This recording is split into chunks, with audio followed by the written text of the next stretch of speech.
Hello everybody, this is Mariana. I'm back here to do the vibes inside for you. So this is a channeled message. I don't know if I will take cards yet, but it's a channeled message. I woke up with this and I have the golden cloth here because I think it's a key to some kind of understanding. And I hope that it somehow may help you out there in your life and whatever you feel your situation is. But I think for me, this is a key. It's a key. If you're new to my channel, maybe what I'm presenting today will seem a bit far out, but I'm going to do it anyway. If you have been following my channel, you will probably find reasoning in what I'm going to say here. At least in my own experience, this is actually something, yeah, okay. I read about the self, I read about the inner struggles between ego and self and ego and soul, spiritual awakening, what you may be going through or what you may be experiencing at this time. We are in the Scorpio season when I'm filming this. This is a very deep dive for some. Can be. For those of you out there, Scorpios, I salute you.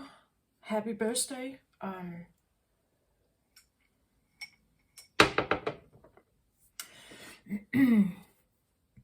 Yeah. If you like what I do, of course, subscribe to my channel. I usually do rather long readings. I don't have any payment here. I don't even have donations. Please, if you like what I do, just circulate it, right? Like it so the algorithm is picking up on it, and hopefully I can get out my message a bit more out there somehow. Okay. So, in this round of readings that I have done recently, I have come to the Pisces, but this is not going to be Pisces. It's probably going to be a bit mixed. I will do a separate Pisces reading, but I feel like there could be some of the elements from this channeling that I'm going to, or this message that I'm going to present maybe in the Pisces reading also. I'm not sure yet. Pisces is regarded as the oldest zodiac sign. It's the final sign, the 12th sign of the zodiac. It's regarded as the eldest, the elderly, the wisest, the most spiritual. And for me, it all links. The elder person usually becomes less active, can't do the same anymore. The body is, you would say, deteriorating, maybe due to health and other circumstances. You get to sit more, lay more. You get to reflect more, think more. You get to have more sleep, more rest. That's very feminine. It's very, it's knowing that you are somehow coming to an end of something. And in that process, you may have encounters, you may have like very spiritual wisdom, right? You may share it with your family, your children, right? In history, way back, it was always the elders that taught the next generation and so on. There's something about the elders that comes through also in this reading, a wiseness somehow. Okay, what I got when I was laying in my bed and I was just kind of waking up, I've had like a few days here where I couldn't sleep. I had this agony, this tension, this feeling of that there was something threatening me, something was around me that I couldn't control. It was possibly something that could really hurt me somehow. And in certain terms, well, some may feel like this is a ghost or something. I don't necessarily go into that belief system, because if I do, I can attract it. But later that day, I figured out that there's actually right now, and this is every year that this returns, every year this returns.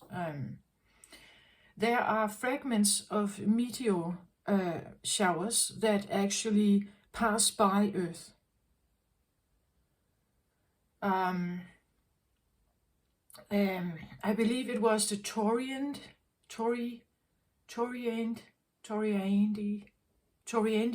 or something. They are called something like that. These meteor fragment showers after a bigger comet, or a bigger comet or asteroid, right?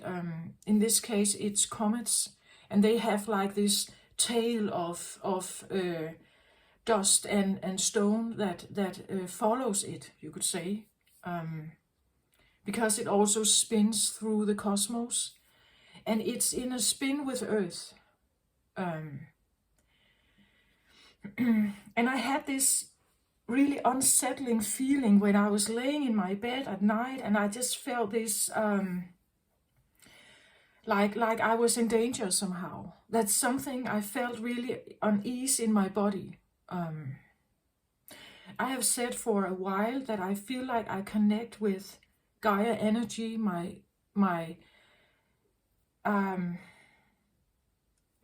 channel is called The Vibes Inside. At least I feel like I connect with heart, I connect with the body, I connect with what's going on inside us, maybe the feminine side of us a lot.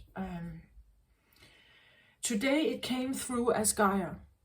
I got an explanation now why I have felt this way. It came through as Gaia, like Gaia. Oh, this is so, yeah, okay. So overall, I want to say that I have separated my readings into the, like, following the zodiac cycle. So I read for Aries, Taurus, Gemini, Cancer, and so on, all the way around. What came up for me during this channeling or this message when I was laying in my bed was that the zodiac signs, the zodiac idea, they are fragments of memories, Gaia memories.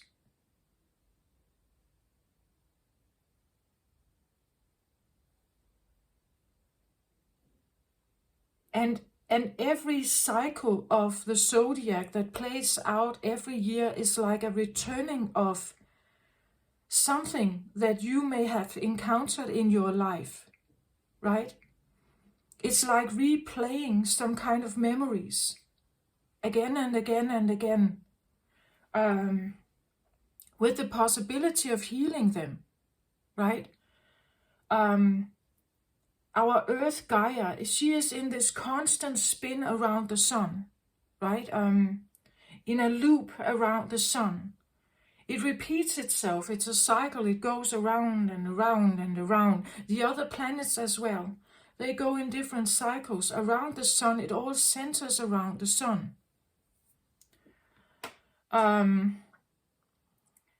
Each of us that are born in separate zodiac signs, I've said this before, we are just atoms of something very bigger. Like something that once was a oneness, had, you could say, like the Big Bang, it exploded, poof, it was fragmented into a lot of atoms. Our solar system is just one. Our earth is just one. We, born here on earth, we carry the memories of Gaia all the way back. I talked a long time ago something about closing the wounds of Gaia, the wound chakras of Gaia, that we all have to close them somehow on our own body, so they are not open wounds, but also literally like we have to close them on earth, because I get it like a shark in the water smelling or tasting the blood, right? It's like the cosmos is this giant vast water, and as long as earth is bleeding, you could say, as long as earth is bleeding, and the bleedings I feel like come from asteroid hit or comet hit on earth during all the way back, before the Ice Age, after the Ice Age, the greatest floods, right? What happened? Why did the Ice Age come? It's a freezing, right? What happens if people get a death punch? They pass out, right? They lose their power. What comes if you get electrocuted? You could die from it. Potentially, you could die. The zodiacs, for me, it's like memories. Like she tells the stories of each of us, how she has tried to cope with everything that has happened to her. All the kinds of invasions that may have been there. For right now, the Scorpio season right now, and the meteors, like this realization that I had that Earth could literally feel like she is in danger. Because when the meteors pass by, she could get a hit, right? It's a memory. I've said that the last reading I did was on Aquarius. Maybe you can look this up if you want to know more about it. But I spoke about something about a 5D experience and a 3D experience.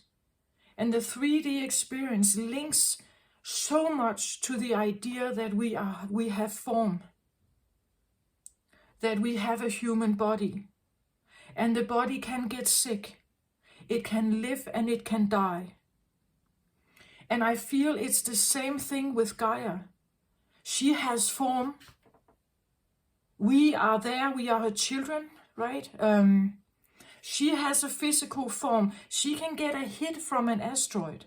A hit that can be a planet killer, what we call it. A planet killer distinguish all life, including a part of her.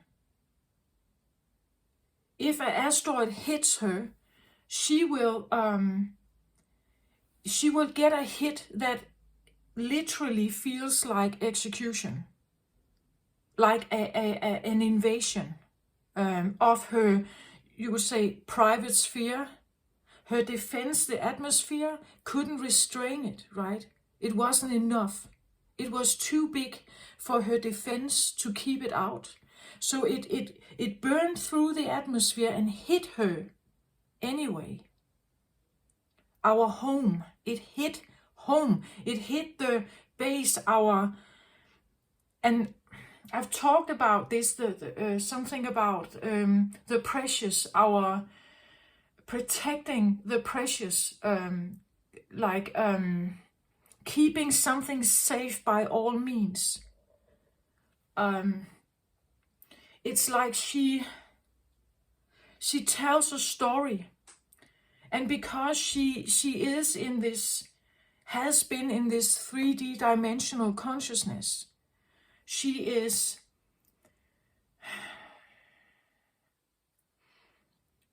has been living how we have been living.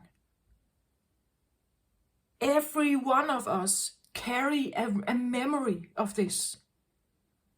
We carry a memory that if someone gets through our defenses, we can be mortally wounded. It's the part of the feminine side. The feminine bleeds every month. She bleeds. Why is that? Why only the feminine? The man can in war, right? But why only the feminine? I believe it's a part of us.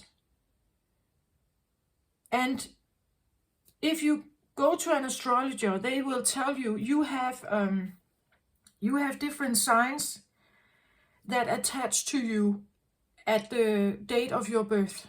So you have a sun sign, a moon sign, a Venus, Mars, and so on. But again, to me, they are all fragments just held around a sun, which is actually, when we get the close-up of it, it's burning, right? It's a volcano-like burning sensation. In old ancient history, the sun was worshipped like a god, right? It was associated with the sun god. Earth is, for her to blossom, for her to bring life, she is dependent on a sun. But maybe not this one, right? Maybe it's not the right one for her. Maybe this sun keeps her in a three-dimensional spin. I have had this come up in my own story, something about things about my own father, my earthly born father, that it's like I felt distant to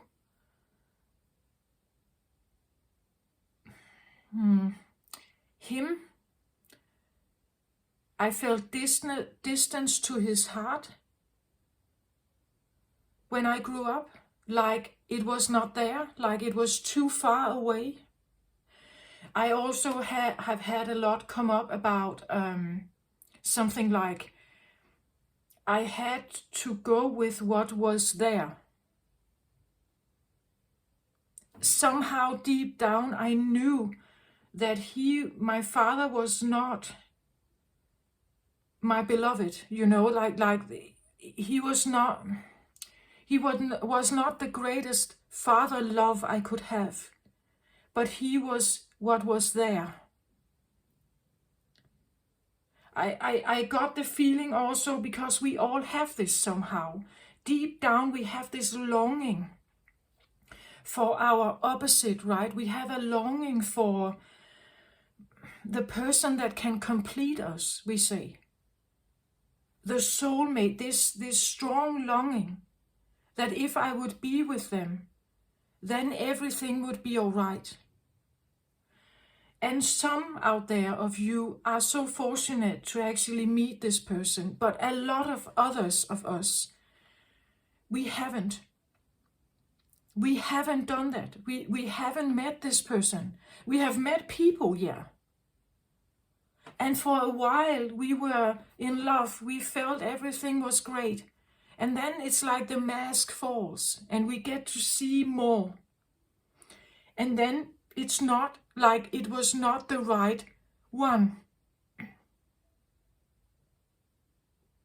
It was not the right one. I believe that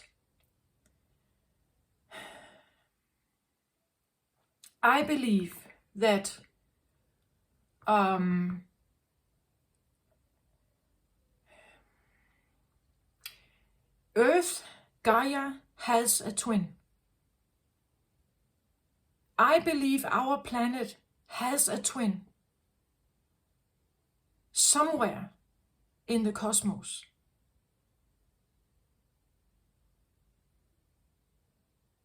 Because what's playing out there is also we experience this inside of us.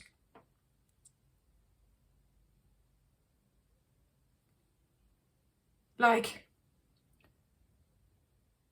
it's so interesting that, and now I will probably get a lot of comments, but it's interesting how we have created heaven and hell, and how hell is depicted as this burning place. Our sun is like that, right? But for a long time we couldn't see.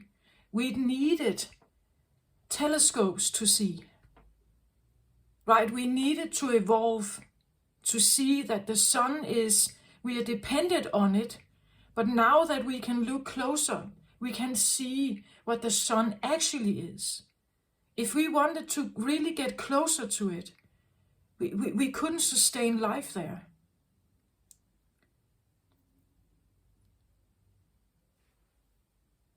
It's like the sun for me just represents an era, as we have known in history. The Mayans, for instance, they worshipped the sun god, right? They worshipped what they could see,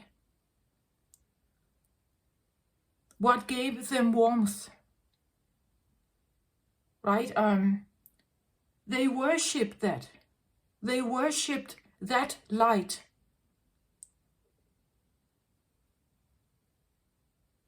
There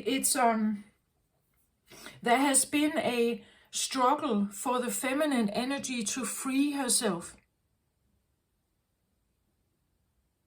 If you look at how Gaia is rotating around the sun, how she's rotating around the sun, like she's bound to it somehow. She is in a codependent kind of spin around the sun, like she is in change, you could say. And for the longest time we have worshipped this because it was a source of life. But maybe it was not the source of life. That the source, like the divine is not the sun in my terms. The sun is just, actually it's an exploding planet, you could say. It's maybe, I don't know, but I see it a little like a kind of a supernova, right? It's in this like very burning place, actually. And eventually we know that also it will burn out. There will be no more sun. But these supernovas can last for a very, very long time. So what is it that the Mayans were worshipping? What is it that we have? I believe there is an even bigger energy out there. An association with the God source, primal creator. And it's not a he, it's not a she, it's both, it's all. It's an all-presentness. It's in the cosmos, it's separated into pieces. On Earth, we just resemble one part. Gaia is, as how I see it, and if we look back in history, it has been a rather, if we look at her as one atom, she has been an atom of primarily defense, not attack. Primarily defense, not attack. Most planets are. You get through their atmosphere or their kind of rings or whatever they have. You get through that, you will encounter some kind of inner version of the planet. And we have that. We have our masks as defense mechanisms, right? We have these walls we can build. But if someone penetrates that, it feels almost like an invasion, right? That you're not supposed to be here. This is like my private space. You're not supposed to be here. I don't want that. This is like, it's too close, right? I have something to protect here. Because it is in form. Because it's in form, it can be destroyed by something. If something is big enough, it can kill the planet. But what if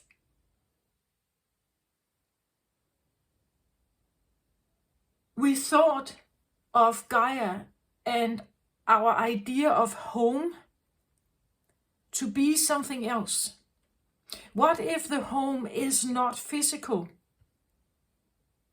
What if the home feeling, our precious, the thing we want to protect, what if it's not physical? What if it doesn't have blood and veins and body and form? What if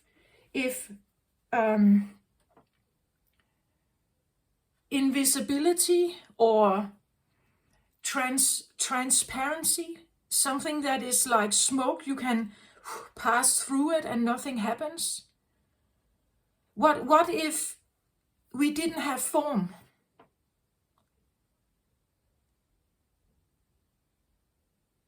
You could survive, right? If Earth was not that physical, dense, that it was light and like almost like evaporating kind of smoke-like energy. What if a comet came, it could go through, right? And the smoke could just adapt, right? It could just adapt to it. Like you see when the birds fly in a crowd in the sky, they have this way of waving, right? And small fish as well. They have this way of like twisting and turning. When something is coming near it, it twists and turns. What if we could all concentrate on the idea that we are not in danger? The memories we carry, it's 3D. It connects with this idea that we are human, animalistic. We have a birth and a death. So there is only a certain life spin to our existence. We are dependent on something. Food, water, shelter, warmth. Right? So we are dependent on the sun, for instance. Therefore, we may keep spinning in this loop here around the sun. And the sun represents, we call it the father energy. The sun represents safety, security, stability, food, money, shelter. And you can take it further from that. And we have taken it further. Defense, protection, and we have created weapons, right? We have space weapons. We have all kinds of stuff. We want to be able to defend Earth. If there actually would come some kind of invasion or like an asteroid or a comet, we would want to defend her. But it's a not very good defense, actually. We don't have the best. We're trying to build something. And others use the masculine father energy for something else. They use it for personal gain. They use it to create a lot of money. They use it to become like creating themselves as a little god here on Earth, right? That they have their own kingdom somehow here on Earth. But in the vast big scheme of cosmos, I feel like planet is just one atom. One atom. The original form of Earth is a defensive particle or atom. It doesn't attack. There are other forces out there that attack, right? With a certain density. The black holes, they suck everything to them, and a lot of density there. And we don't want to be caught in that. Therefore, maybe we are still spinning. We would rather be here than being caught in some kind of black hole. Then we will die. So there is I even said this, sometimes the feminine aspect of us, we all carry feminine and masculine, and maybe something else also in us. We carry spirit. This is very important. We carry the heart. The heart is the precious. This is what we by all means want to protect, right? If something comes to this, it's the death stroke. Right? We have a rib cage that tries to protect it inside our body. But we also know that it's maybe not the best, right? It's not made of titanium or something. So we are a simple development. We are a simple kind of defense mechanism. The atmosphere can defend us to a certain point. But even that cannot defend us from everything. I've had the front picture of my latest readings. They show a cosmic round where you see like a meteor or a star.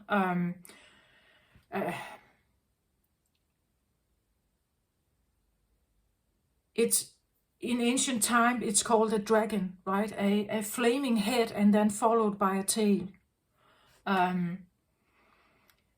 These flaming heads, they in ancient history, they represent comets. They represent what you could actually witness in the sky. You can see this. The meteors, you can actually witness them from Earth plane. But you have to be in a place where there's enough darkness, so maybe in the woods or something. When you are in the cities where we have so much light from all our apartments and so, you can't see it that clearly. But in ancient times where there were no artificial light, you could, everything was very dark. These meteor showers that pass by Earth, they are all around the year. But right now, there has been one right now, there will be several actually, until I believe January, we will have several come in. As a child, I liked Christmas, but I always felt a little bit unease about Christmas, and I couldn't figure out why. I felt it was the darkness, but I believe many children fear the darkness maybe. But it's also what can happen in the darkness. In the darkness you can witness these meteor showers, as ancient people did. I believe we carry the memories. The Scorpio season can be the season where this is heightened. Like the ultimate survival thing is coming up. Where you feel fear in the darkness without knowing why.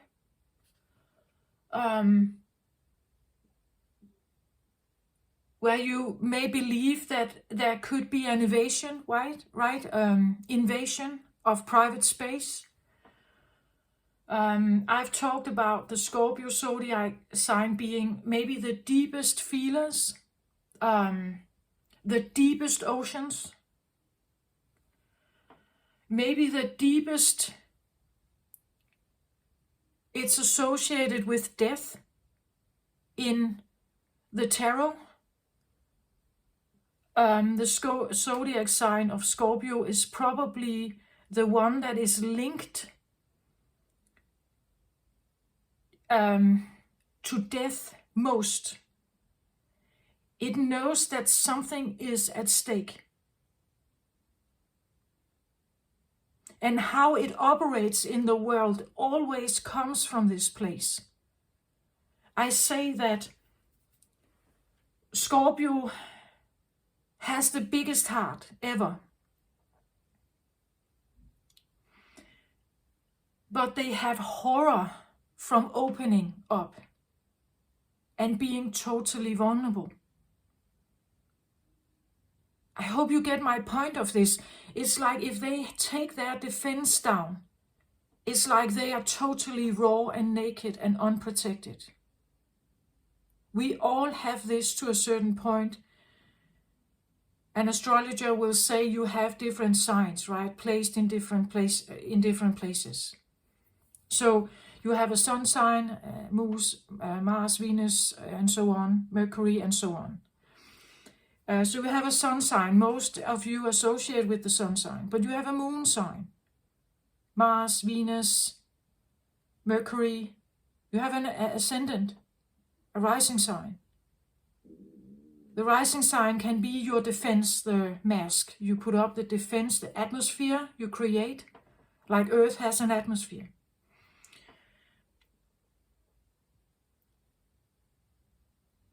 It's like, I know I can be derailed here in all kinds of directions. You just have to go with what I say, right?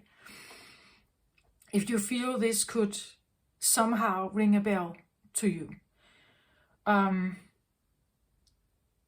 Becoming that raw and vulnerable and open up it's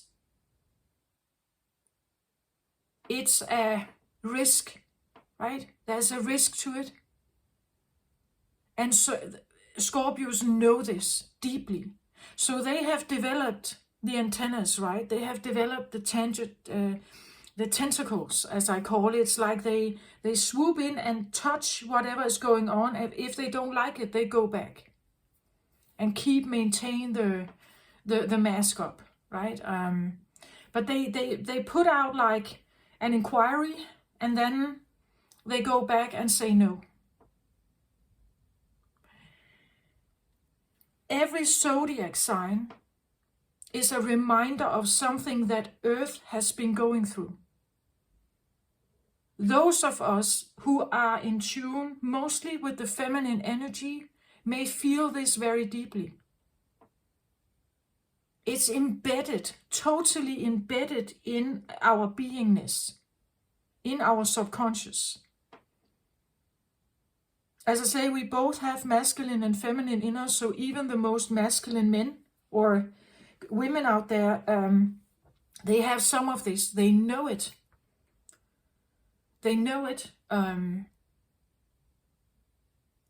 Even the most brutal people in the world, they know this. But in particular, they know it.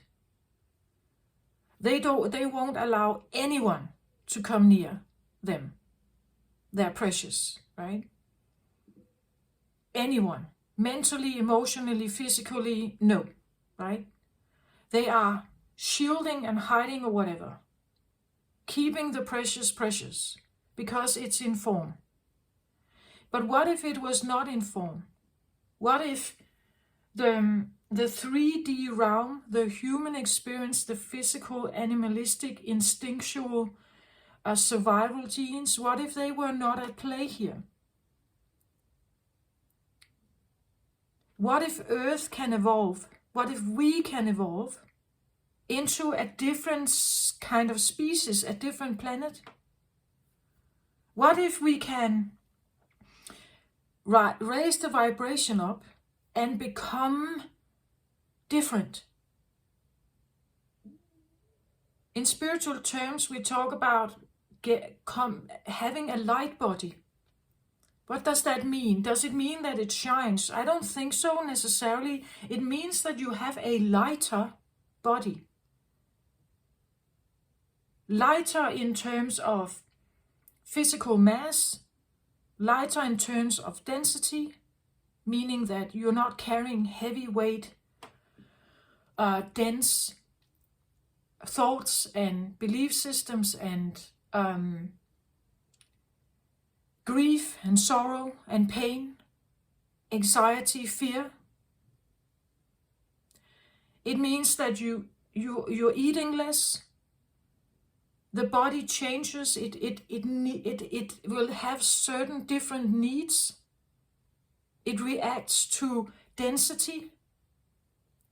I react to density.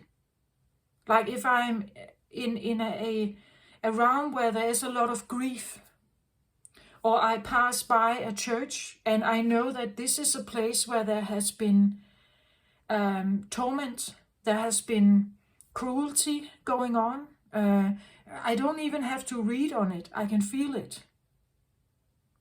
I shy away from it, right? It's like, as I said with the tentacles, it's like you put them out there, and if I can feel the density, the heaviness, I shy back, because it puts me in a place of danger. It's too dense, too big, too harsh, too cold, or too destructive for me, right? I have to kind of go away from it somehow to preserve myself. Again, I'm also in human form, so I have the human instinct as well. The 5D experience is very different, and even higher dimensional. It's a lighter experience. There isn't this constant feeling of survival and death and life. And in the 5D experience, we know that we are eternal souls. We are not in danger.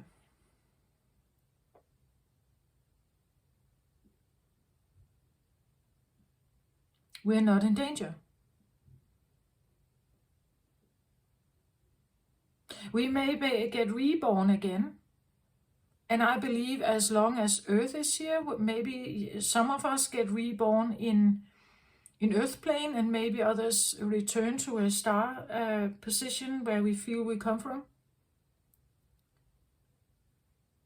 Some may be reborn on another planet, way out there, a planet we don't know about. Maybe the twin planet that I talked about. There's this longing inside us for something that we feel separated from.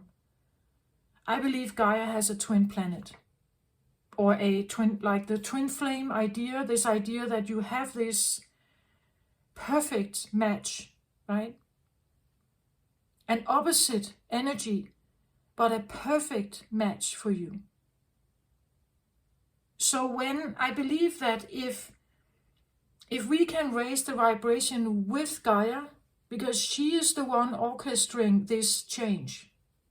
She's receiving light codes, not from the sun, from somewhere else.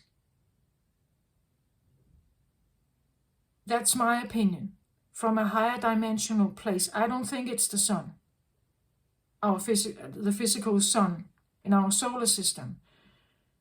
It comes from somewhere else. It comes from a higher dimensional place. It sends the light codes, and we feel it in the body, the feminine in particular. We are not supposed to be suffering like that. Gaia, is looking for her twin. As I said, she is a feminine aspect. She is primarily defensive in her approach. She is not in the sense that she kind of, she's beautiful, right? She shows beauty. She doesn't show anger or hostility. She shows a sense of beauty. That's kind of her variety also. She shows a... if you look at Earth from outer space, it has different colors. All kinds of colors. It's a variety of something. I believe she has a twin. But it's not here. It's not here. It can't exist in this solar system because it's too dense. Not just Earth is dense, but the entire solar system is dense. This is my personal message I have received. It's a personal, but it goes hand in hand with everything else I have received. It's like this idea we are atoms. Every human on Earth is an atom. I'm born in the sun sign of Cancer, meaning that I have Cancer energies in my memory. It's stored in my memory. But I have others as well. I have a Jupiter Scorpio. Jupiter is big. So maybe I have a big memory of death about Earth, right? Maybe I carry that kind of atom. That's why it's activated a lot during this time for me. Maybe not for you, but for me. You have Jupiter somewhere else. And when we get to that zodiac sign, let's say you have Jupiter Sagittarius, right? So next month, maybe you will have some kind of insight. Maybe something occurs to you. Maybe something comes up. Maybe something highlights for you. Every time we shift, it's like these memories get tapped into. Good or bad. We come from a 3D dimensional energy. Generally, I want to say that's pretty bad.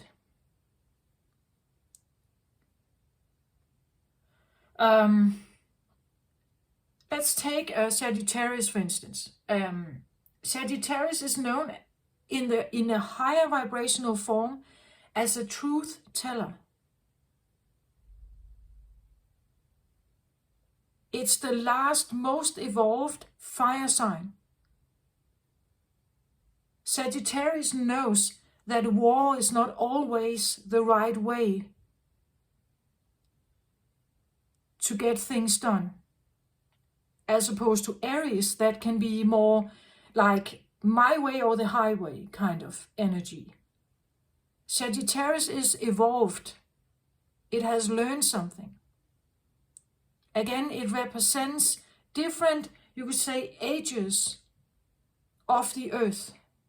What dominated that time? What dominated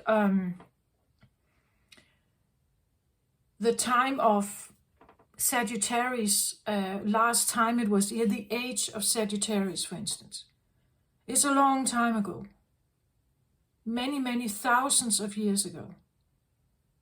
We've just left the age of Pisces and we are tapping just now into the age of Aquarius. It's a time that is more than 2,000 years.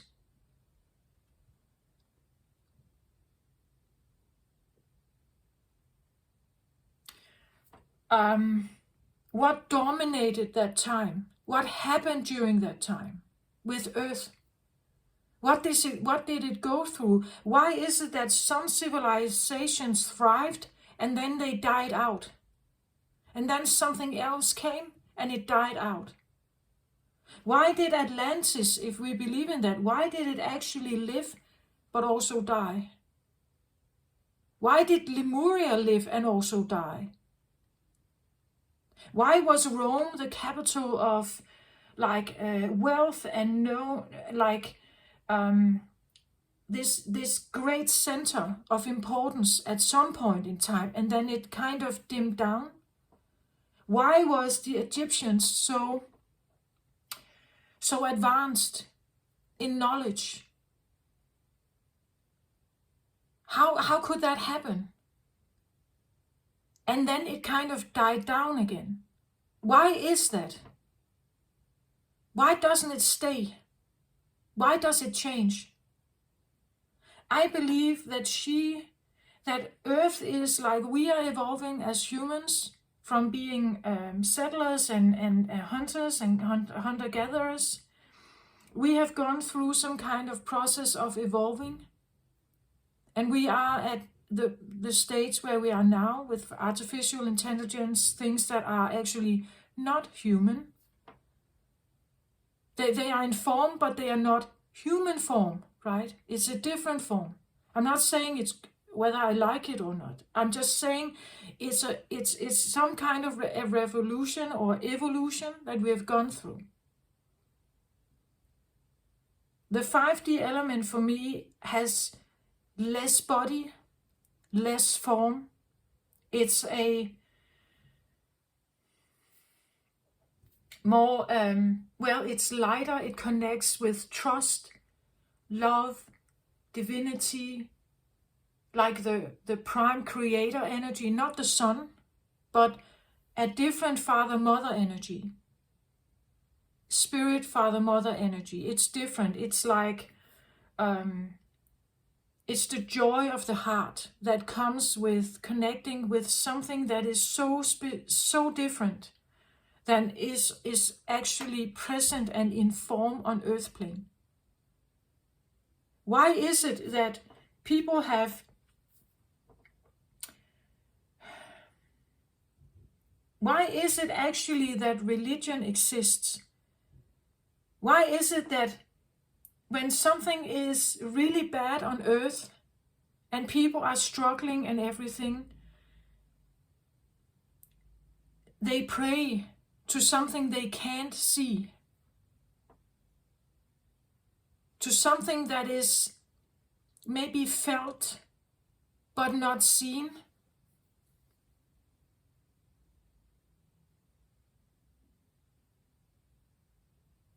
Why is it that a figure like Jesus has gotten that much attention? Because actually, if you look at it, he was just a man, like any other man. But because he was embodying Christ and godlike energy, we remember him, right? He was a personification of something that is more.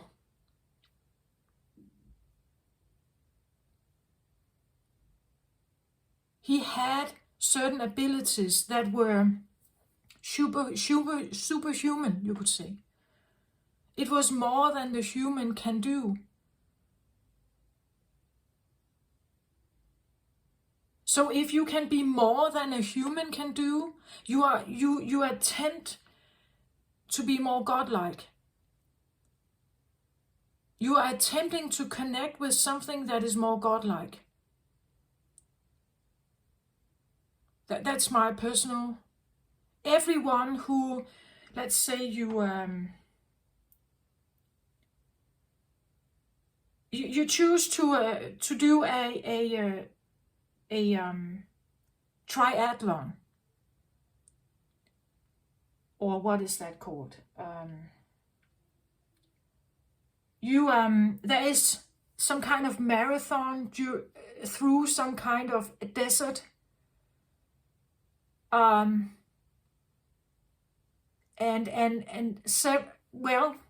Some people actually do this every year in this excruciating heat.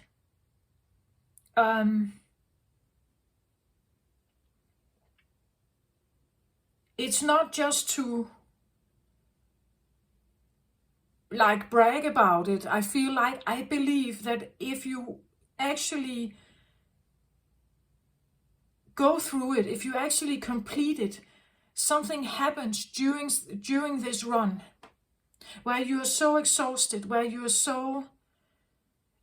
are actually getting closer and closer to like hurting yourself, right? You're getting closer and closer to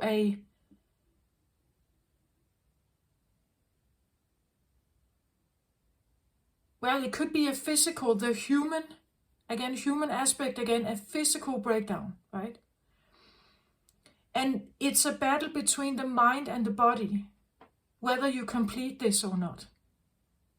What wins, the body or the mind?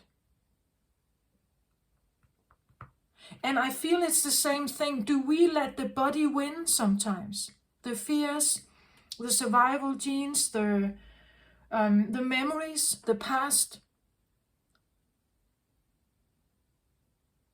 The 3D human experience is, most of us, we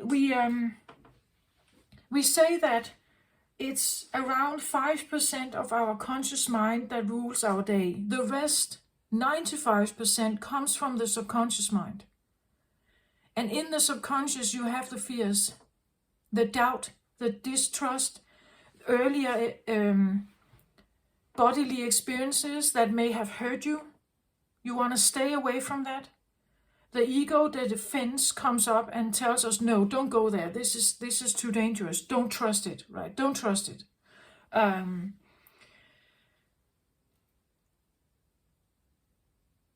The human form, the past, what has happened in the memories, the fears, the devastations, the death strokes that we may feel we have encountered, we remember them.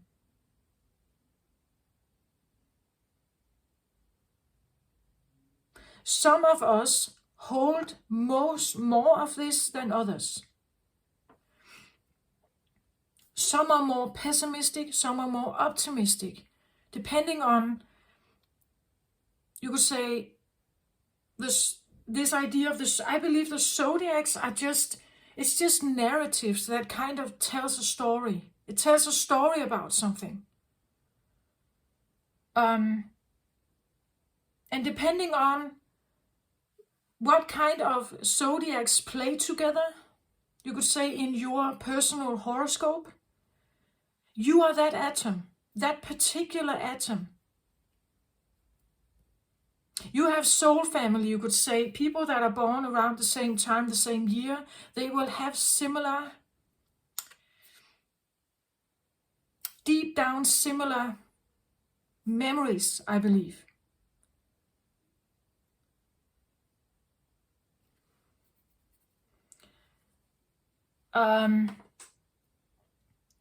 It may play out in a different form, but deep down, some of the same stuff going on. It could be that it's reversed. Let's say you primarily carry the feminine aspect of something, of an experience, and someone else who has similar birthday and so on, they are primarily the masculine. So they may see it from a masculine point of view, you may see it from a feminine. But it's an interesting idea to kind of put them together and see how have we experienced this particular thing. And I've actually done that with my brother. We have talked about our parents, and we have figured out how differently we have been raised. It's the same parents, but how differently we have been prioritized, and how differently we have been programmed, you could say, or how differently we have been taught about the world. Different expectations on us. I'm feminine, my brother, I'm a woman, he's a man, right? I was a girl, he was a boy. How we were perceived in the family and how we were, our roles in the family. He was the eldest, I was the younger. So there was responsibility put on him, being a male also. And it was not the same with me. It was different with me. And I was a girl, right? The weaker sex, the vulnerable one. And I was very sensitive as a child as well. The key I talked about here is, I feel like that this idea that we are atoms of a bigger story. And we can keep, like fighting each other to have it our way. But deep down, we all carry some of the same stuff. We carry something that wants to prevail. And masculine energy wants to protect. It wants to create stability, order, structure. It wants a set of rules. It wants to control, sometimes domineer. The domineering and controlling sometimes also comes to keep something else safe. But to keep something else safe, and you feel like you have to domineer it and control it, is when you are not believing that it can protect itself. That's why you want to keep it safe, right? It's because it's in danger somehow. Or it's naive, it's too trusting, it's too... Then you want to put up a wall maybe, right? To keep it safe because it's precious to you. Therefore, sometimes I believe some of the actions that we people do, that we humans do, as long as we are in 3D dimensional belief, we stay that way, right? We protect, we control, we domineer, we lay rules on it. We lock it in, we hide it, we hide our weaknesses away, or the so-called weaknesses. Because if they come out, we don't have order, right? We don't have control, we don't have safety, we don't have food on the table, we don't have all this that we need, so desperately need, all of us. And I know this is...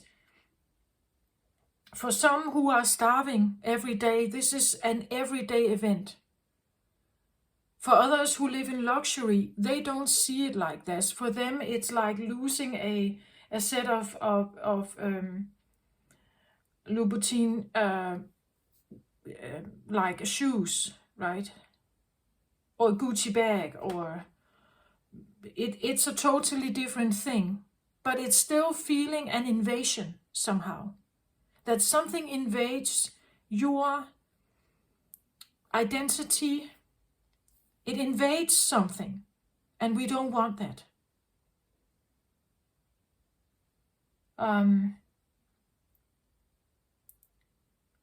So we are all carriers of some kind of memory that Gaia is holding all the way back to how she was created in the first place. That is what I was channeled. So the key is to understanding that we are fragments of a one.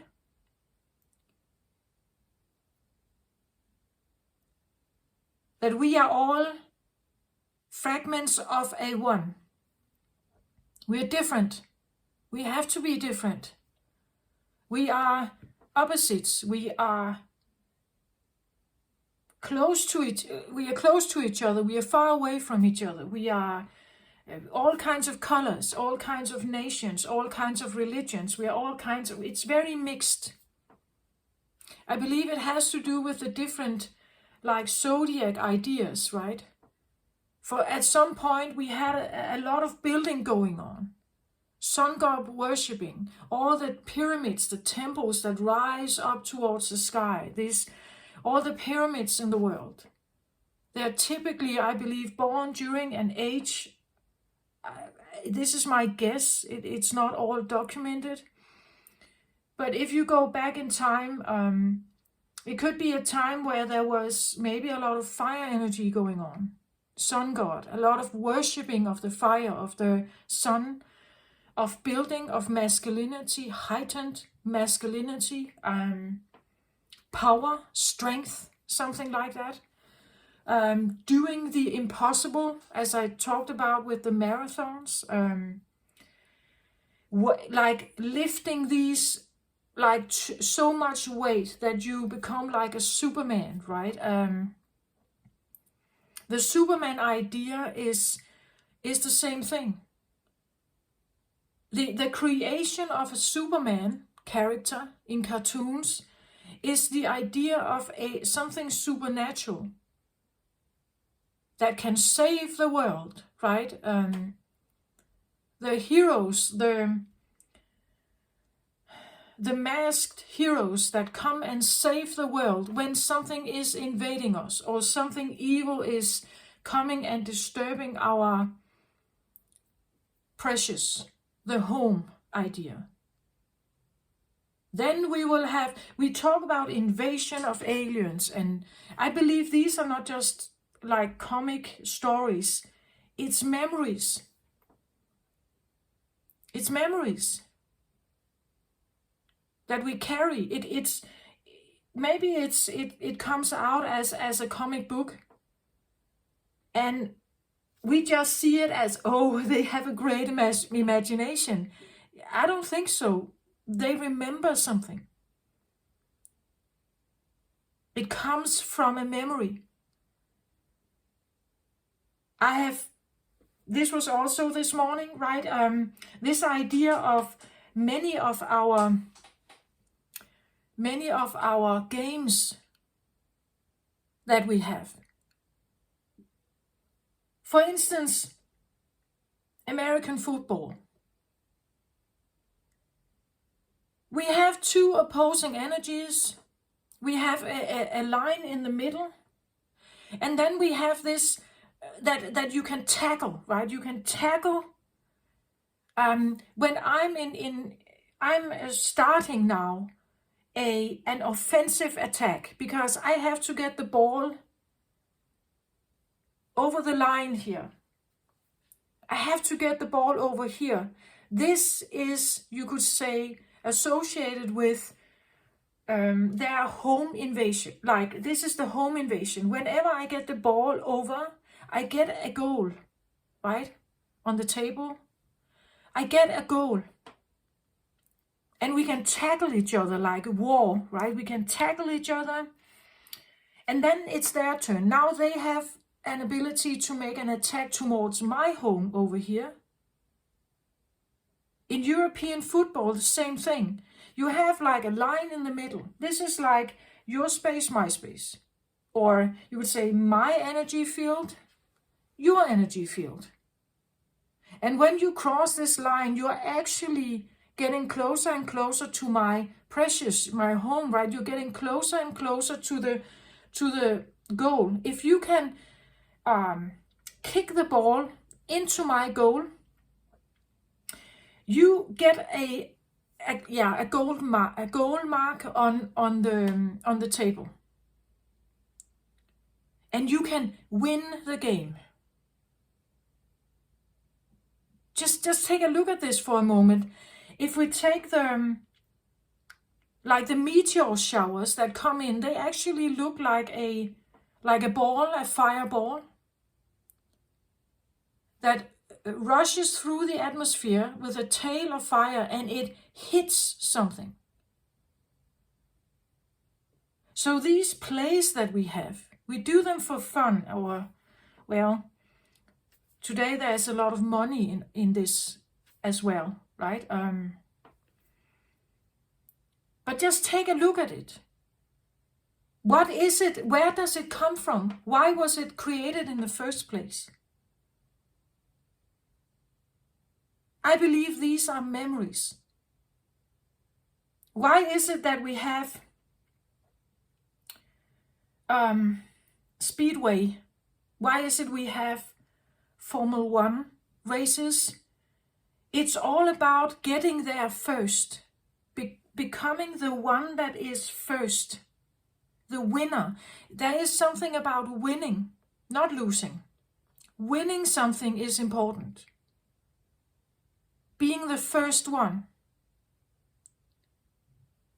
We have energies on the planet that wants to be first, always. again, here I believe we have, for instance, something like the Leo energy or the Aries energy. It has to be on top, right? It has to be in charge. We have certain zodiac signs that are very associated with management. And we are others that primarily associated with following. Or you could say leadership and devotion, right? We have all kinds of energies. They all are memory of something. The Pisces age can be extremely spiritual, but in a low dense vibrational energy, it can barely breathe. It hides, it creates masks, it lies, it runs away.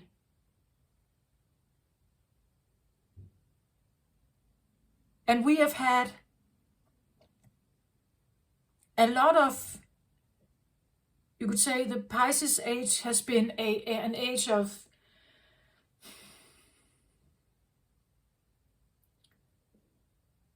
the later part has been a very evolutionary energy, but to serve whom exactly? Still fear, right? Still fear. Still fear present.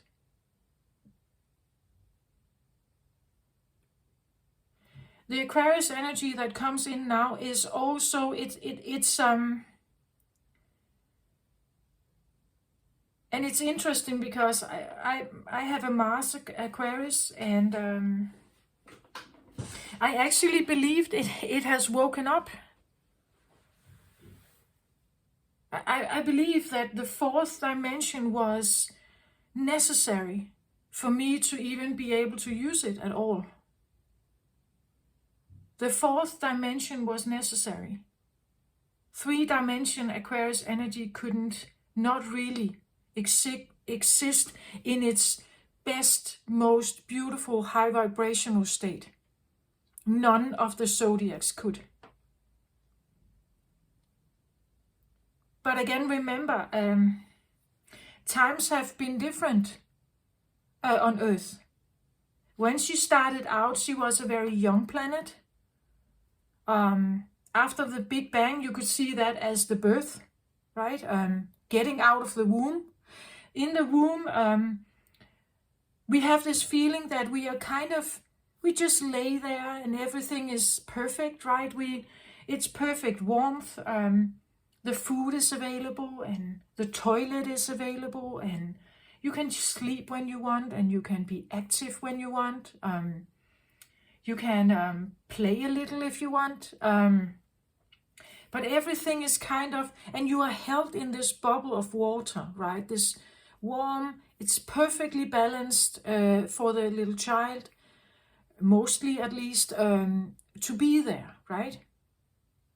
And then you get born into this world where everything is separated and it's cold and it's you have to do something to get your food. You have to go to the bathroom, right? You have to, we all somehow want it back. We want the safety, the security, the luxury or the unity feeling. We want it back. So we long for something that is not present here. It's not present. When we get birthed, it's not present. When Earth got birthed, I believe it was probably feeling a bit the same. It had to link with something. It had to link with something. And maybe that's how the spin of Earth was created around the sun. It had to link with something that seemed stronger, perhaps, bigger. It could keep her warm, or at least enough warm for life to sustain or start building. I don't know, it's a psychological thing. I know that I'm trying to give a planet a psychological a feeling to it, but we know that Earth has a hum. It has a vibrational hum. It has been measured. And maybe this hum is like a song, right? It's like a call. You could say E.T. phone home, right? It's like a call. I'm calling. I'm singing my song. I've talked in some of my readings maybe a year ago, so I talked something about the siren song, something about that there is this song that keeps being underneath everything. There's a song that keeps being sent out from a place that that hopes for help. It could be like, as I said, E.T. phone home, right? I need help. Please come and get me. Please come and get me. And now the light codes come in and we feel them in our body. We feel more tired. We feel more, we need to rest more. We need to become more feminine. The body goes through changes. Suddenly we have maybe food allergies, or we can't digest the same food. There's an opening of psychic gifts. There's things evolving that we haven't seen before. And the light codes come from somewhere else. I don't think they come from the sun. They come from a higher vibrational energy.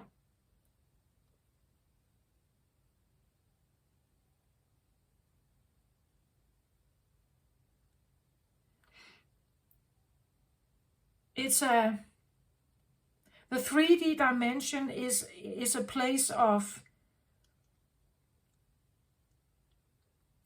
where we are actually asleep, or we have been asleep. Many of these incoming messages and things that I tell you about here now is not, I haven't had that when I was younger. I felt I carried some kind of weight, but I couldn't figure out to let it go. I couldn't take that rucksack off my back somehow.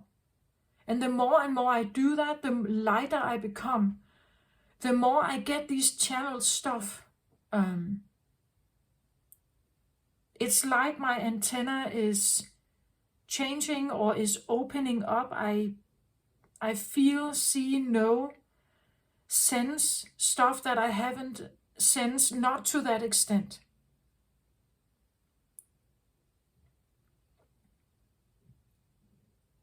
And this is where we can pollute ourselves. We can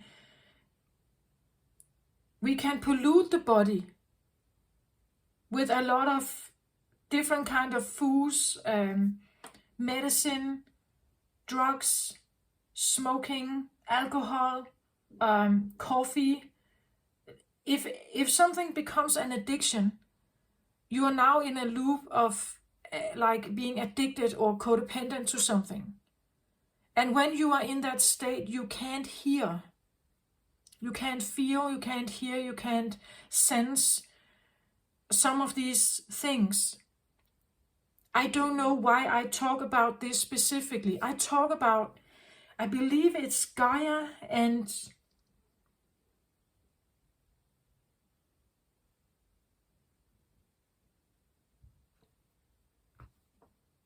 divine.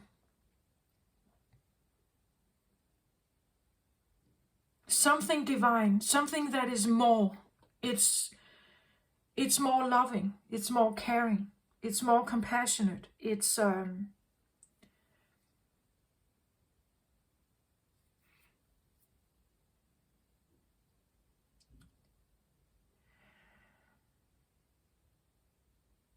something that holds us. Like in the womb. We should aim for something in our heart. We should try to connect with something that's like the womb. Right? It's like, envision this for ourselves. Envision that we are now in this place, this Zen garden, this safe zone, the more of us who do this, the more Gaia is changing. She's changing anyway. We can go with it or not. She wants to change. She is seeking the unity. She wants to connect with what it is that is her twin, or her creator, or what it is. She wants to go back, you could say. She wants to come back to that time where she was not feeling that wounded, where not three-dimensional. She wants to come back to a time, a beingness where she was happier. She was trusting. She was loving. She was caring. She was brilliant. She was wise. The Aquarius energy may want to restore some of this. It's the oldest air element. It's a very intelligent, feminine sign. There will be a lot of change, I believe, with her. The higher dimensional energy is faster. Like the 3D dimensional is this treadmill of slow, dense, hard energy. The higher dimensional energies goes faster. I don't know if you have experienced this, but it's like time moves faster. It's like it's starting already to move in a different vibe, but it comes from a slow place, right? It comes from, as I said, the elderly, dense energy. Pisces is a feminine water sign, but in a dense energy. Aquarius is now taking over the management, you could say, but it's still dense. It's starting to move, but it's like, as I've said this before, it's like the rise of the feminine energy after a period of time. It's a slow process.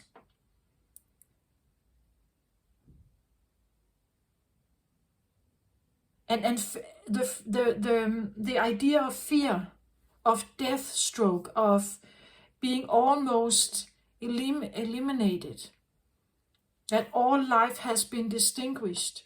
She has gone through many times, Earth.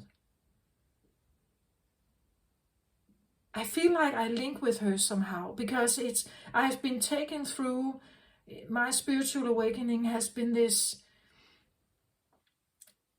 turmoil of myth and like reading about so much ancient stuff. I have been going through so many layers of feminine and masculine aspect, of duality, of the idea of separation, the atoms, the particle, the antiparticle, the so-called black and white. I don't believe there is a black and white. I don't believe there is a good and bad or good and evil. It only exists when you are in the 3D realm, because you fear for your safety. So something is good for the body and something is bad for the body. It can kill me, therefore it's bad. Yeah, as long as I'm in human form, it's bad. And something is good. But if I'm not in human form, it just is. It's just an energy here and an energy here. That's the particles, that's the atoms. It's all over cosmos. Dense light. It just is. In the 5D realm, there is no... I don't believe so, at least.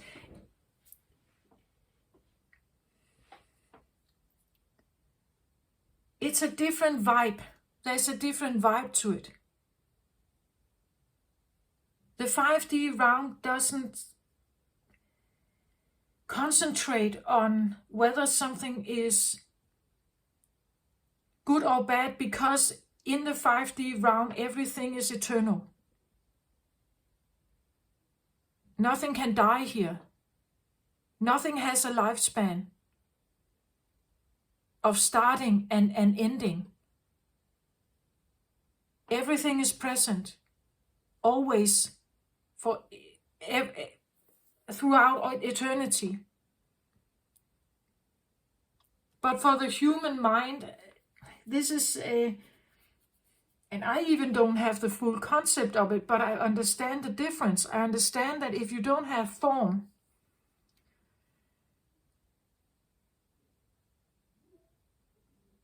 you exist differently. The existence is different, and there are different terms to it or rules to it than when you are in human form. In human form, we have this understanding. But it's only because it's human. It's in form. And the form can be destroyed.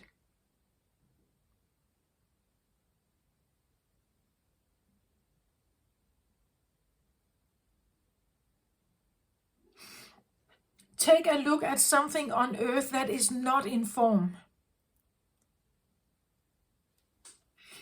You would say, what is not in form? Something that is like the wind. The wind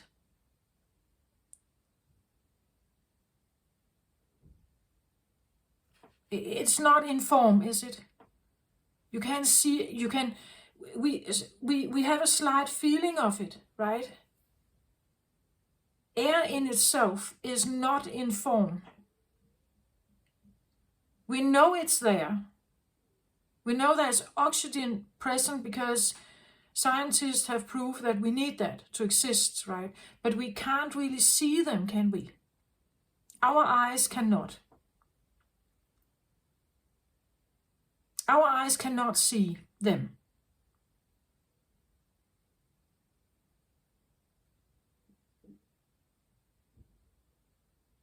Something that has no density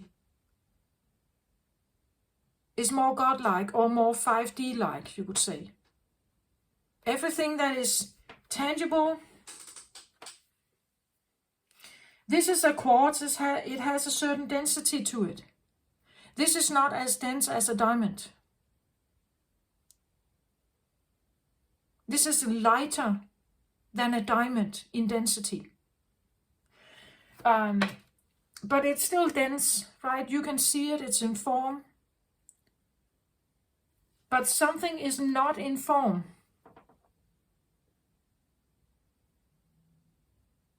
What about our thoughts?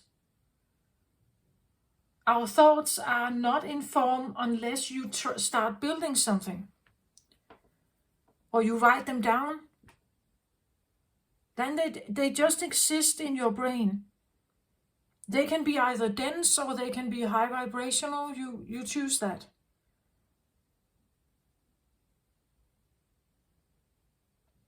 I said something about, in the Aquarius reading as well, the feminine aspect is usually not always a very form-like experience.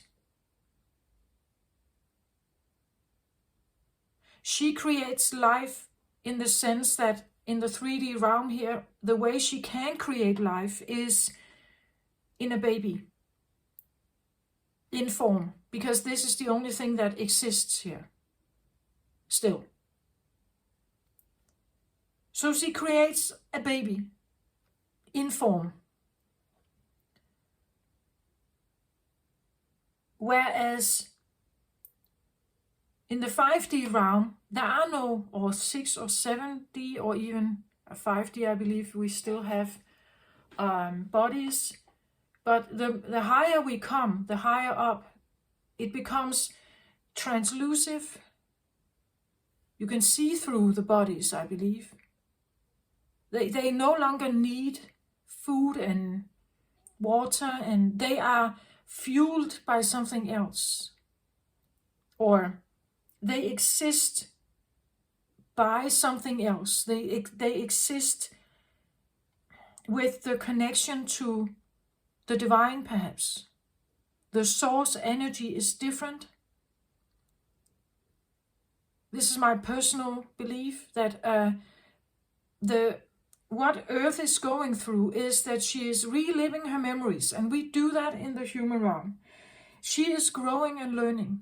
She is becoming older. She is becoming wiser. She wants to restore some of her faith in herself. She wants better circumstances for herself. She doesn't want to be linked in a certain chain around a son that is maybe not her son. She just ended up here. I believe she has a twin. She's looking for him, her, it. She's looking for it. She's trying to call home. She sends out a hum. She's communicating. She is maybe even telling a story of longing, right? She's telling a story of that she wants to connect, that she has ended up in a place where she doesn't belong, that she's too far away from the one, that she's actually the beloved, the one that she is supposed to be with, or where she comes from, like she has come too far away from home, her home.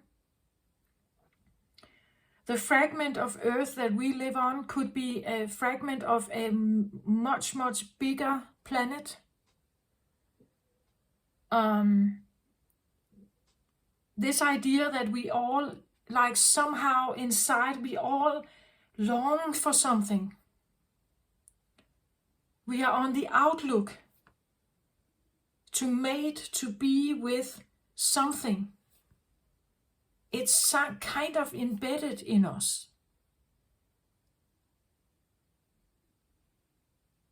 And this idea that we are separate from it, it's not in us. I believe if you activate your heart and the 5D dimension, the divinity in yourself, this is where you feel more united. You feel more at ease. You're no longer outwardly looking for something, because it becomes more present inside you. She has everything she needs. She just needs to remember that she's starting to remember.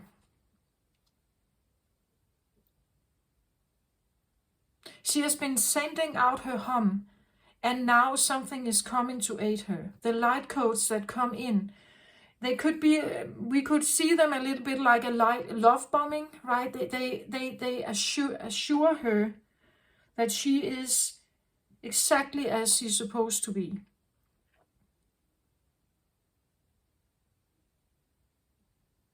Those of us who connect with the idea of spiritual awakenings, of heart openings, and something like that, this is what's going on, I feel like.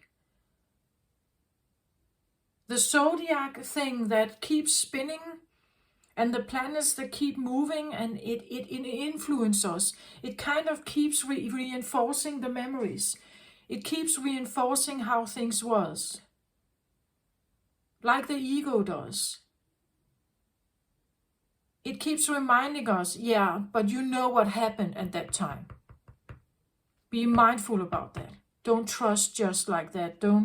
And do you remember this crater we have over here? This giant crater? This happened 12,000 years ago. Don't you ever forget that, right? Something like that. It's like it's memories that come up. It stirs these memories up, and it's all to kind of make us overcome it. As long as we are in the zombie mode, the non-awakened state, we keep repeating it. It just repeats. That's also why we meet the same kind of people. We trust the same kind of rubbish. We stay in the same position. We may shift job, but it actually shows out to have some similarities. The same kind of, maybe you have a good boss, but a very like really annoying and irritating, frustrating colleague. And you get yourself a new job and it's the same thing. You have children shifting schools because they are bullied. They may have a period of time where it's all right, but then it starts again. We keep attracting the same things to us.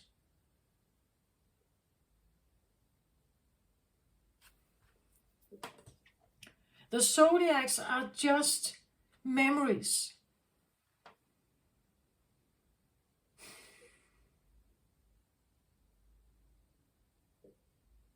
The memory from the something that links to the past is what we say is our ego. But the ego is the only thing we knew how to develop to protect ourselves. In the world,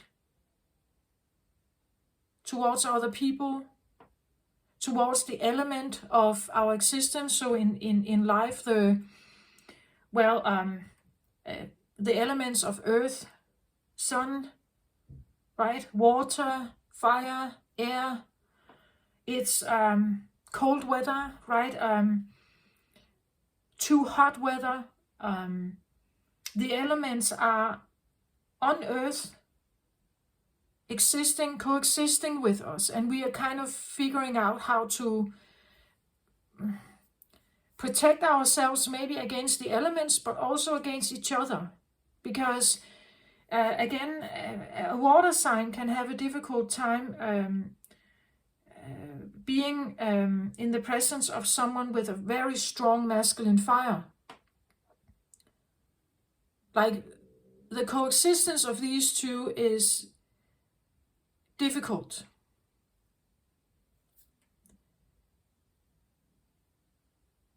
And if they collide, if they somehow meet, it probably ends up with one of them being defeated. One can dominate and one cannot. If there is too little water, or too, you could say, little confidence in the water, and a lot of confidence and power in the fire, the water just evaporates. There's no water left. But if a volcano is erupting and the lava runs into an ocean of water, a mass of water, the water can distinguish the fire. They have the ability to kill each other, potentially.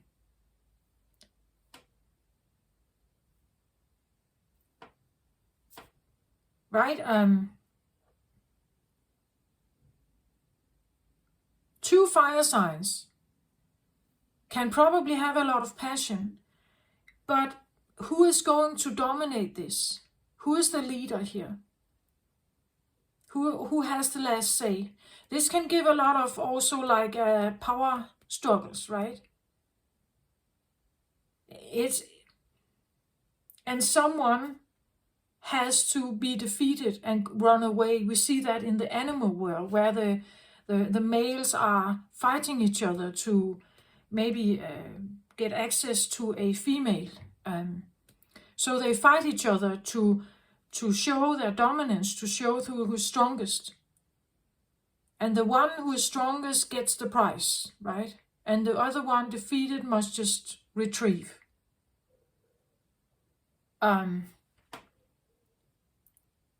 We see some of these elements in the zodiac sign play out. We see it in how when we meet each other, how it's somehow we have chemistry with some people we don't have with others, how it's difficult for some energies to work together, how some are working great together. But it's all memories. I feel, and yeah, that's what it's a key to understanding ourselves, that we carry memories of all of this, some more than others. Some are, we could say, the outer planets like Saturn, Jupiter, Neptune. It's further away, so maybe it's more difficult to get access to it. It takes a little bit to get access to that. Determination, maybe to really want to find it. It feels like it's longer, or it has been hidden away, or it has, maybe it takes a certain maturity to awaken it, a certain ability to analyze or something. You need a certain age to be able to deal with it, as does the planet perhaps. It needs a certain maturity to be able to awaken new energy. And we feel it, at least those that are tapping into the fourth dimensional energy, even fifth dimensional energy at the moment. We feel some of this. Today it was just so clear, it came out like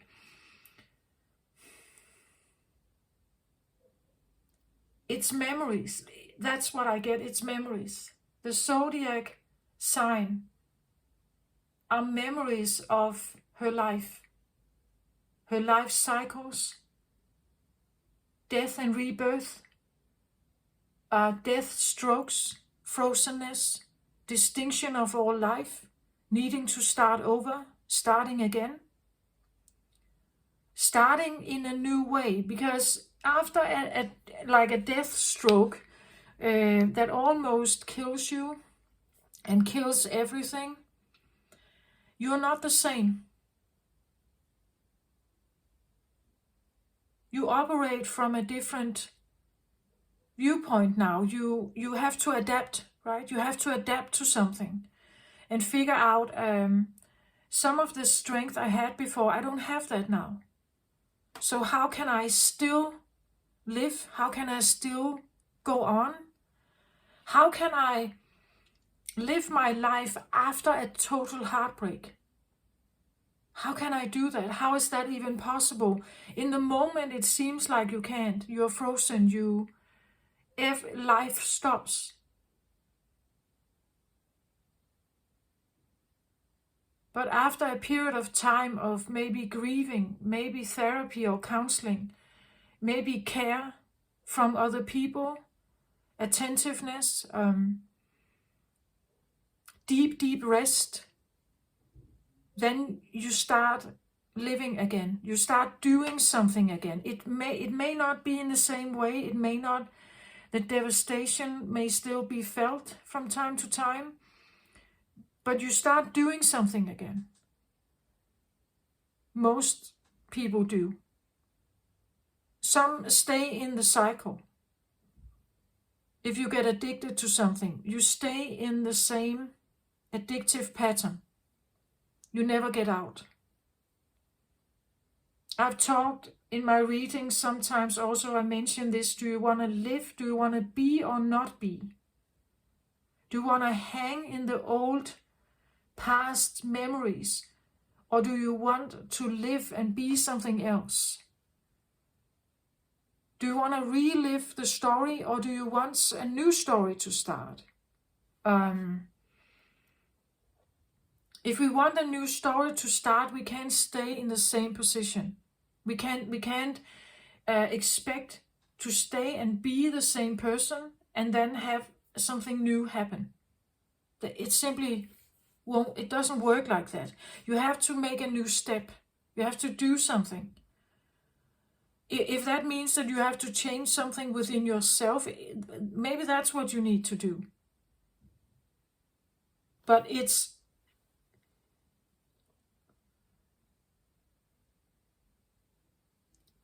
a process of change. We are in a process of change.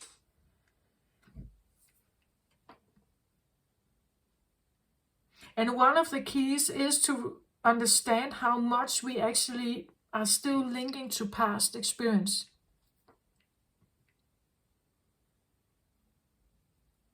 How much we are still linking to something that is deeply hidden and buried in us. In my spiritual awakening, I have been going, you say the vibes, and so I have been digging inwardly. And some of the stuff I found, I couldn't associate it with my current life. Like I couldn't place it. I couldn't. And for a while, I just felt like, okay, maybe it was just something I kind of took in from my parents. Maybe it was something I took in from another person. Yeah, maybe it was a memory of something that may come from another person or from another zodiac, right? Another time, another age. So I may have tapped into that because I'm quite empathic and quite intuitive. I may have tapped in for it. I may have tapped into it.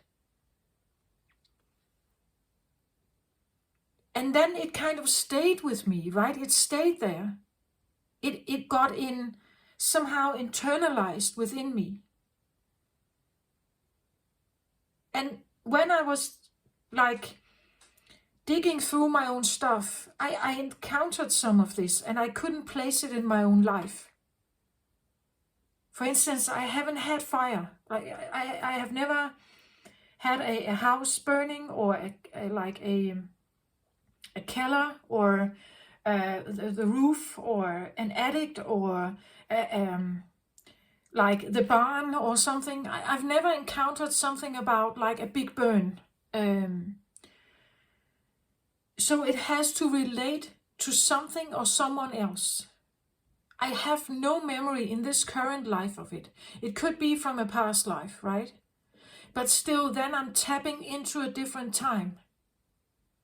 I'm tapping into a different time, depending on how far back I go.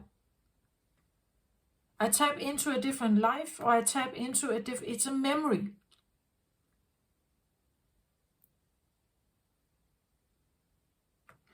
And this idea that we all hold memories of our own current life, different lifetimes, where our soul incarnated in like a different life, a different experience, the people we have interacted with, and maybe part of their zodiac as well, the time of it.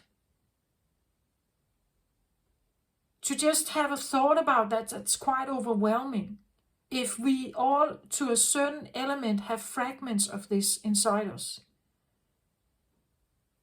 Maybe it's only me and others like me on a particular timeline, a particular fragment of this world existence.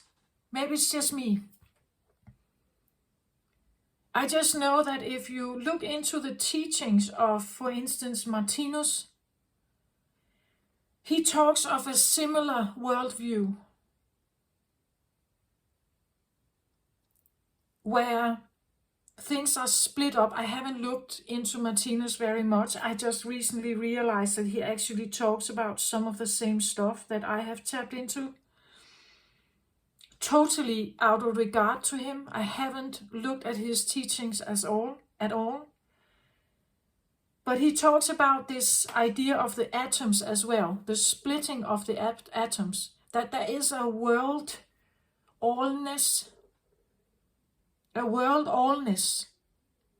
or oneness, and then there's the splitting of it. I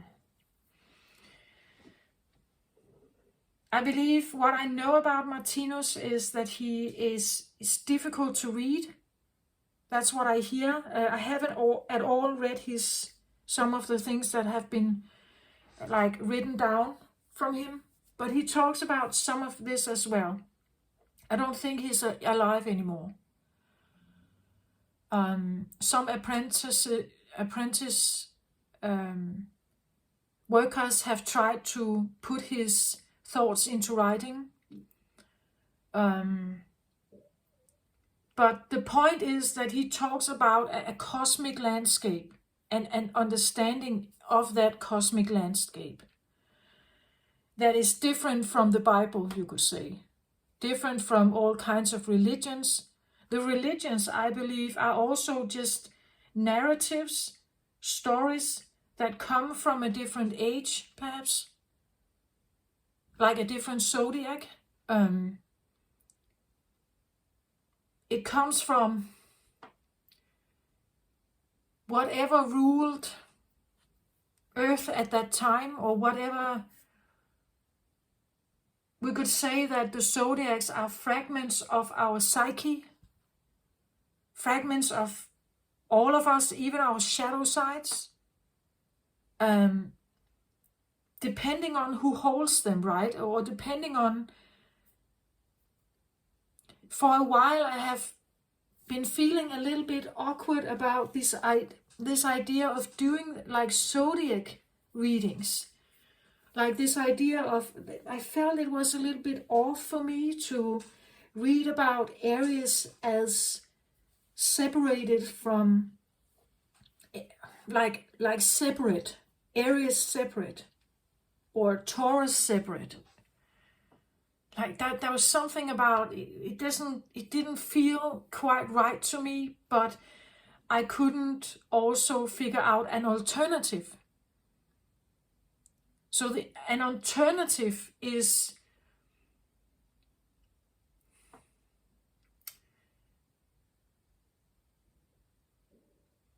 I couldn't figure out an alternative. I still don't know that exactly what that should be. I probably will continue with zodiac readings, but I just know that it's not the full picture. It's part of something. I've seen this in my readings, but also in other tarot readers that read for the zodiacs, that they start with the Aries energy. And when they come to Pisces, it's like it wraps up everything from the other readings. It wraps up something. It likes you get a slice of information, and then when you get to the Pisces, it's like it wraps everything up. Because that's what the Pisces does. It's the last post, right? It's the 12th house. There is no other. This is where you come to the end stop. You have learned everything, right? It's like you gather all your memories from all the zodiacs, and now it's like you have some wisdom from that. The wisdom you take with you when you die. You leave the human form as a soul. You go back to something. You go back somewhere. And you take all this information with you. Because you are eternal, you are here to learn, you are here to grow. You have a human experience, but the human experience links to this survival thing.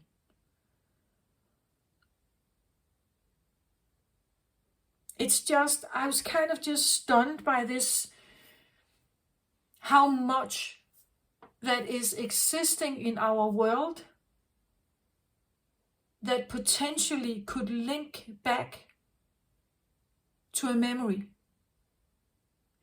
phase of something Earth has gone through, and it's somehow stored in us. Like a lineage thing, right? We like memories. We have gotten stories typically from our parents, right? We have gotten stories from grandparents. How was life when they were children? And sometimes they even speak about like great-grand. And we can go even further back. History books helps us to go back and back and back. We get description of what was available, what was actually developed at this time, or what wasn't developed. We can go back to a certain age, and from that age we can't really measure anymore. But the point is that there's this deliverance of delivering messages, delivering memories, or storytelling, right? Like the zodiacs is a storytelling of memories from Earth's existence.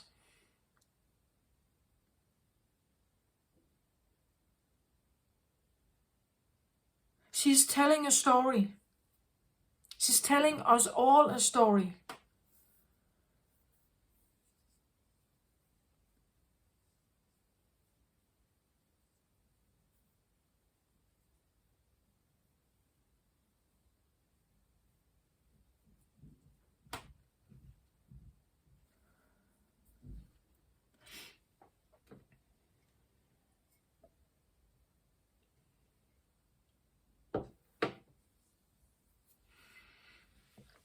I don't know exactly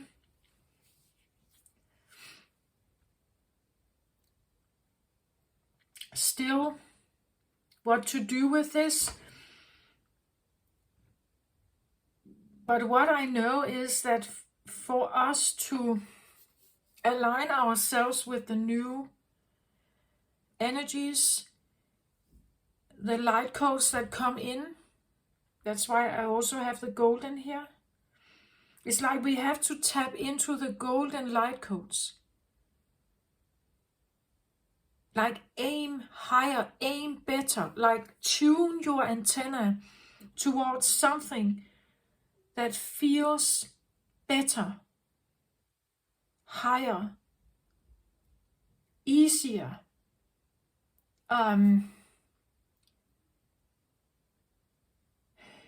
more loving, more trusting, more graceful, more tender, more caring.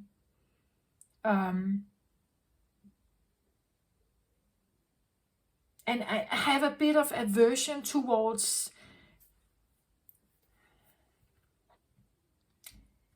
the church structure, because sometimes I feel like there are too many rules to this.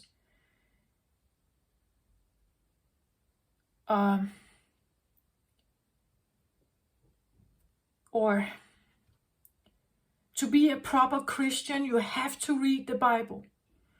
You have to understand that you are a sinner, right?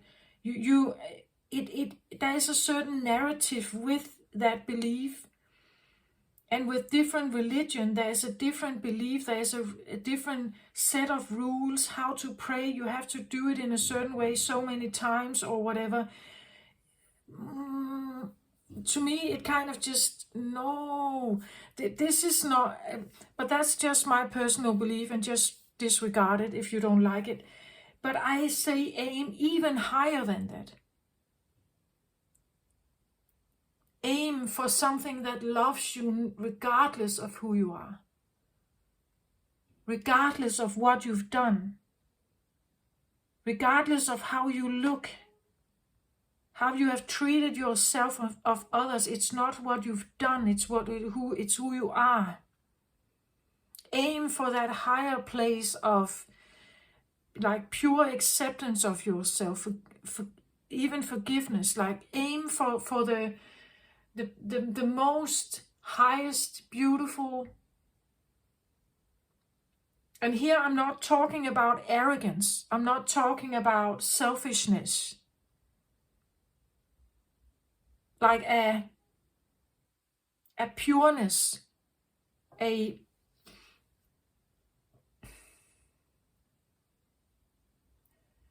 place where you can be totally vulnerable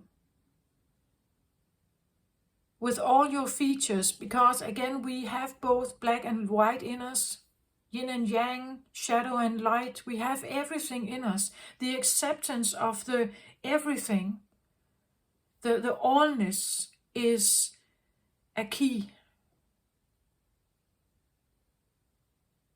The memories you hold, They link to the past, and they link to the ego, and they link to the human existence. You can aim for something more than this. You can aim for something, but you have to link to something that is even more.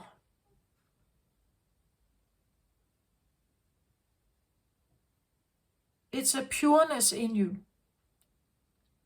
Something you had in you when you were born. Something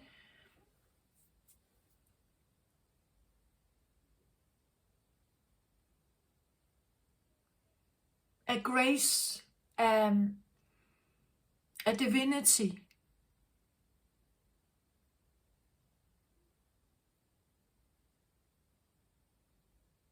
A love that overshines everything. Not pride, not ego, not selfishness, not arrogance. A love towards all there is.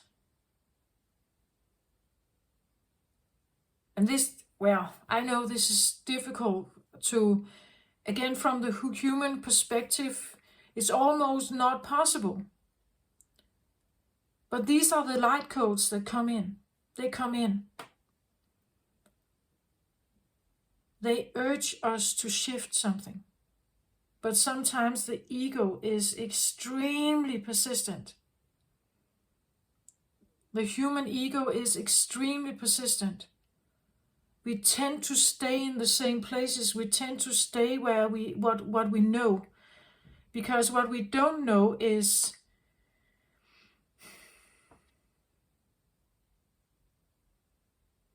well, it could hold a potential for something good, but what if it doesn't? At least we know what we have.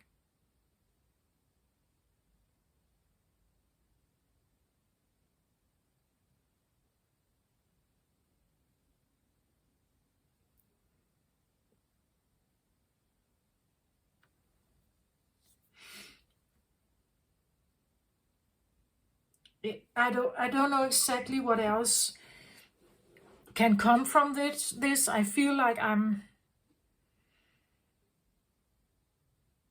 I get glimpses of something, right? I get these storylines, these glimpses of something, and then I bring some of it out there because I think it should be shared.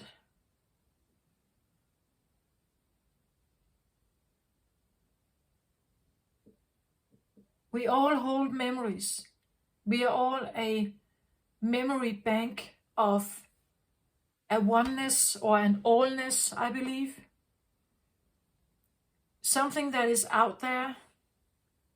We feel deep down, most of us feel like this separation from something. I believe there is a twin planet or that part, this element of Earth that we live on, this part, the planet Earth, is probably coming from somewhere. Like all the other aspects, all the other planets, it all comes to, if it could be sucked right back together into one big giant planet,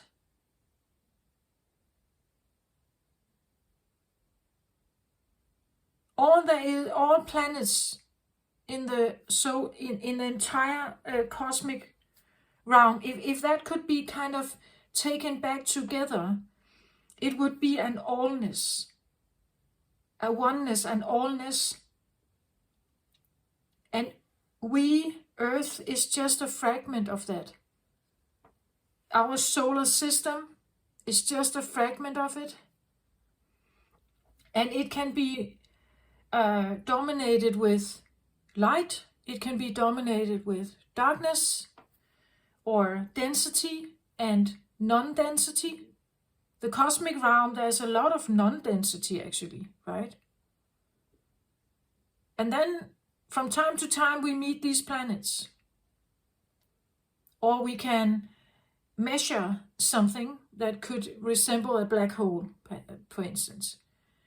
But mostly it's just this vast big space, right? So there's a lot of space there. There's a lot of, you could say, nothingness, or just something not in form.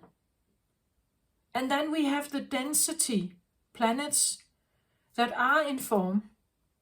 And this is the lower vibrational aspect of the entire cosmos. It's in form, it can be destroyed, it's detectable, measurable, we can see it.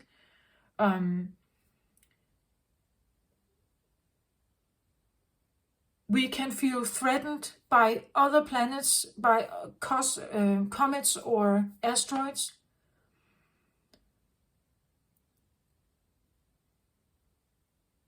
I believe there are other planets out there, or parallel universes, whatever. I believe it's all out there. And there is an exact replication of Earth, maybe, out there.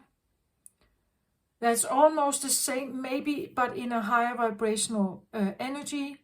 If it's in form, it's as dense as Earth.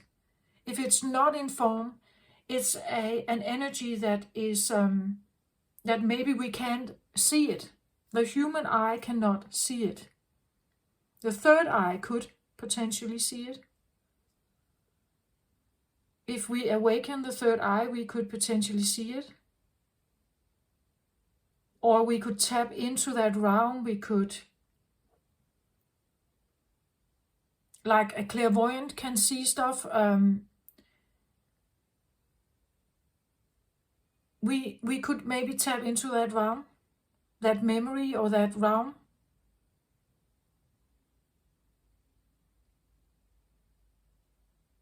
That narrative. It could be like,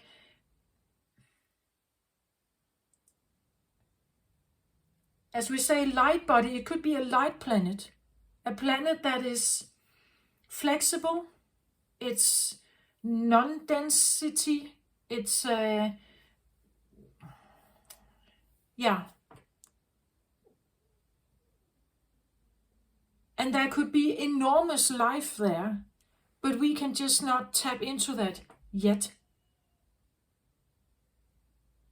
And I feel like she is on the brink, the planet is on the brink of like rising. She's tapping into something, she's receiving. You say like E.T. phone home. It's like she has phoned home and something is coming to her aid now. It's coming to her aid, but she has to become ready to go back or to align with it.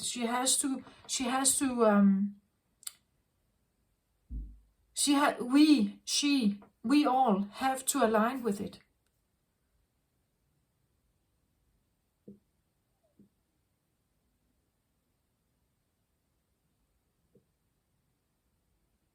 I don't know if she's going to spin faster, like her rotation is maybe changing, that she's starting to spin a bit faster. Time is changing. Time feels like it moves quicker. And when she starts doing that, something is changing, right? We have to change with her. Every living aspect of Earth, animals, everything is going to change with that. It can't be too fast, right? Then we can't seem to follow. It will be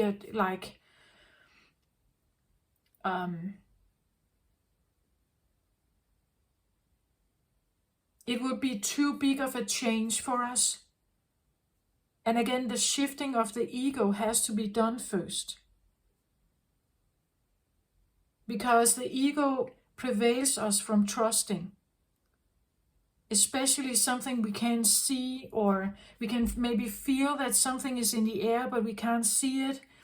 We don't trust it. It may feel foreign, alien or something. We don't like it.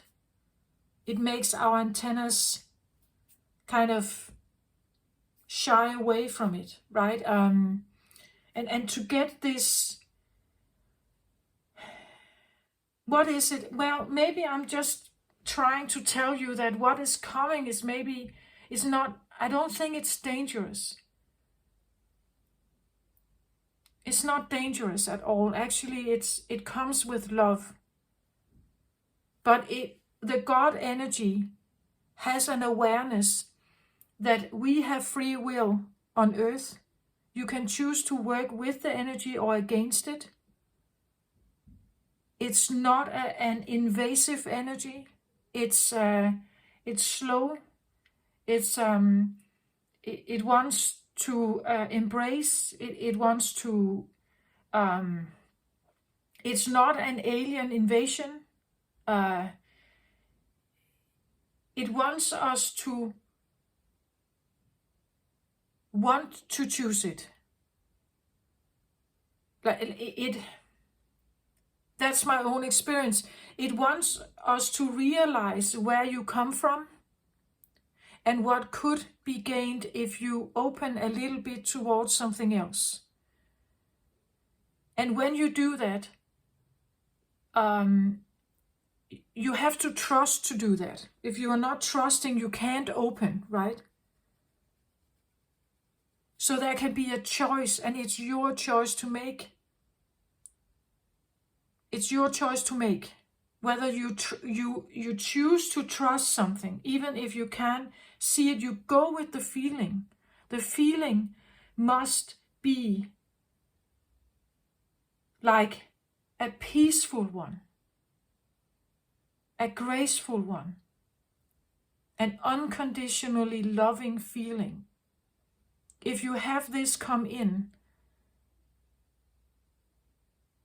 it's like something you could play with the energy a little bit.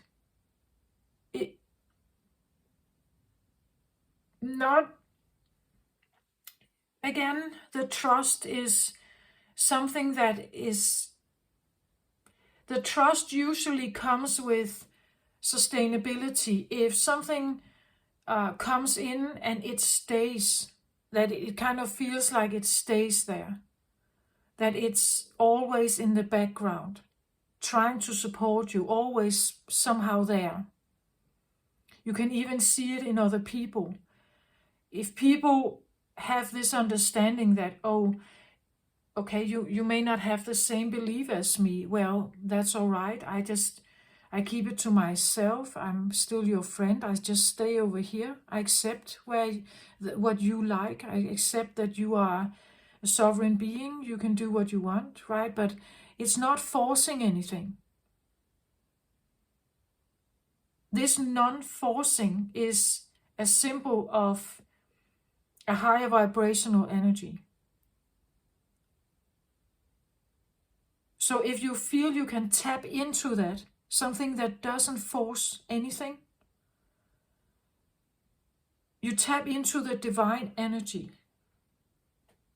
It's not forcing, it's allowing you to explore. It's allowing you to go in different directions. You can say, I don't want to go there.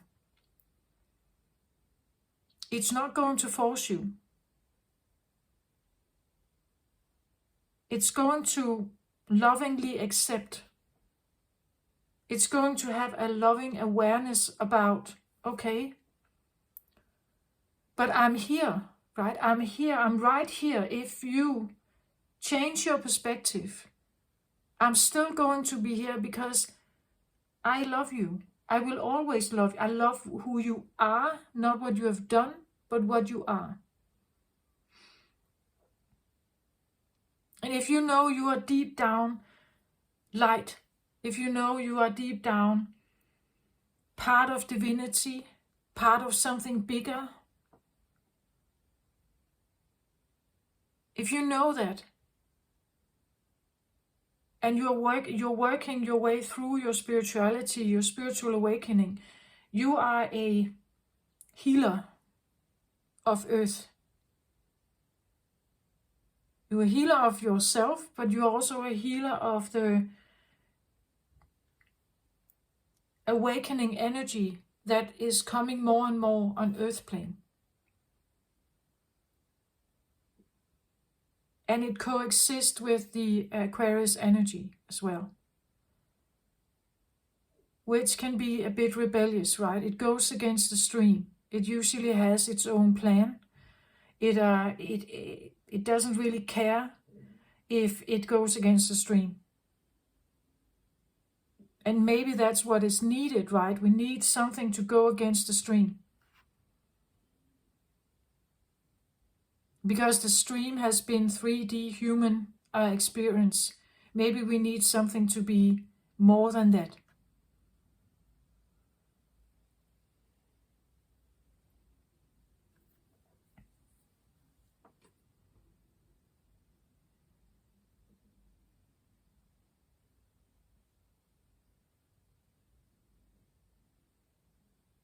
This is like a key. The idea that there's more out there. The longing we have for something is not outside of ourselves, it's inside ourselves. The pure core. The precious, the thing that we want to protect, it's inside us. The rawness, the vulnerability, everything is in there. The shadow is in there as well. It's part of the awakening to face that we have all of it. It's not good, it's not bad, it just is. It's part of the dualistic human 3D realm.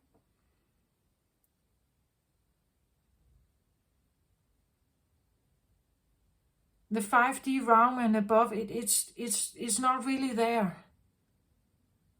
The separation is not really there. But again, to get there, to kind of have that experience, you can't stay the same, do the same, think the same, believe the same, and expect something to change. You have to do something about it. And awaken the trust, awaken the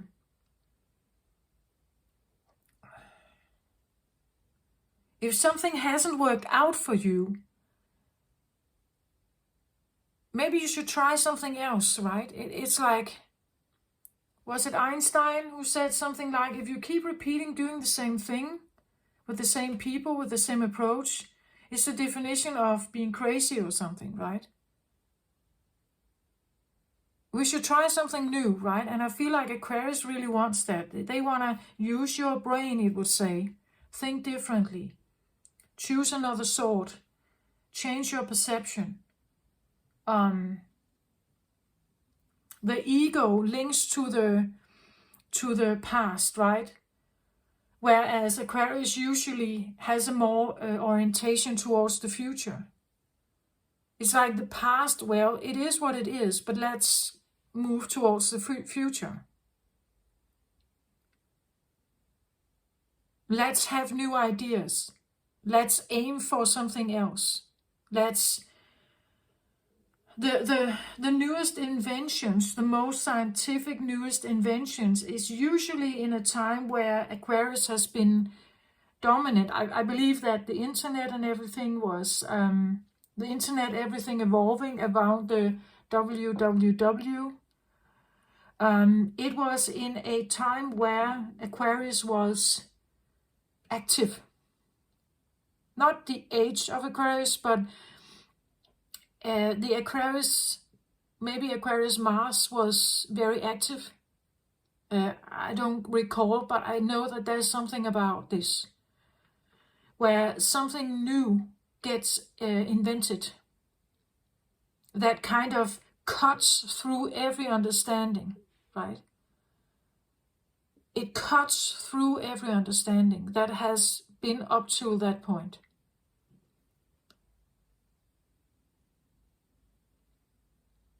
It takes chances. It evolves something that is not, that has never been done before.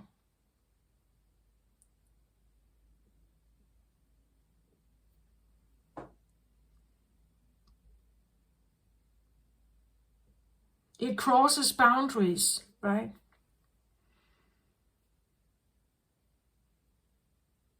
It crosses boundaries. It goes hand in hand with moral and ethics. It's this idea that sometimes it almost crosses over the moral and ethics of something. And this is where we have to be mindful about when is the energy actually crossing over. You could even say it crosses around, right? It taps into something else. I'm not sure what it is. I'm just kind of dwelling on, and I'm using the analytic skills that I have to figure something. I try to explain the image, the feeling I had this morning, right? That it's a memory. The card games we play, right? The ball games we play. The dances we have, like a rumba, right? And a tango, more aggressive, and everything that we do, the songs we have, the longing love songs, right? The broken heart love songs. Every film that is recorded with the good and the bad, right? The villain and the hero, right? And how it's all kind of just drama and peace, right? Chaos and peace. How it's something about overcoming something. We feel a threat from something. There's an invasion of something. Something is threatened, and we have to defend it. And the how it is shown, right, in our communities. We see gun shootings. We see communities gathering together to help each other, help with victims. We see every element play out in our entire life, in our entire existence.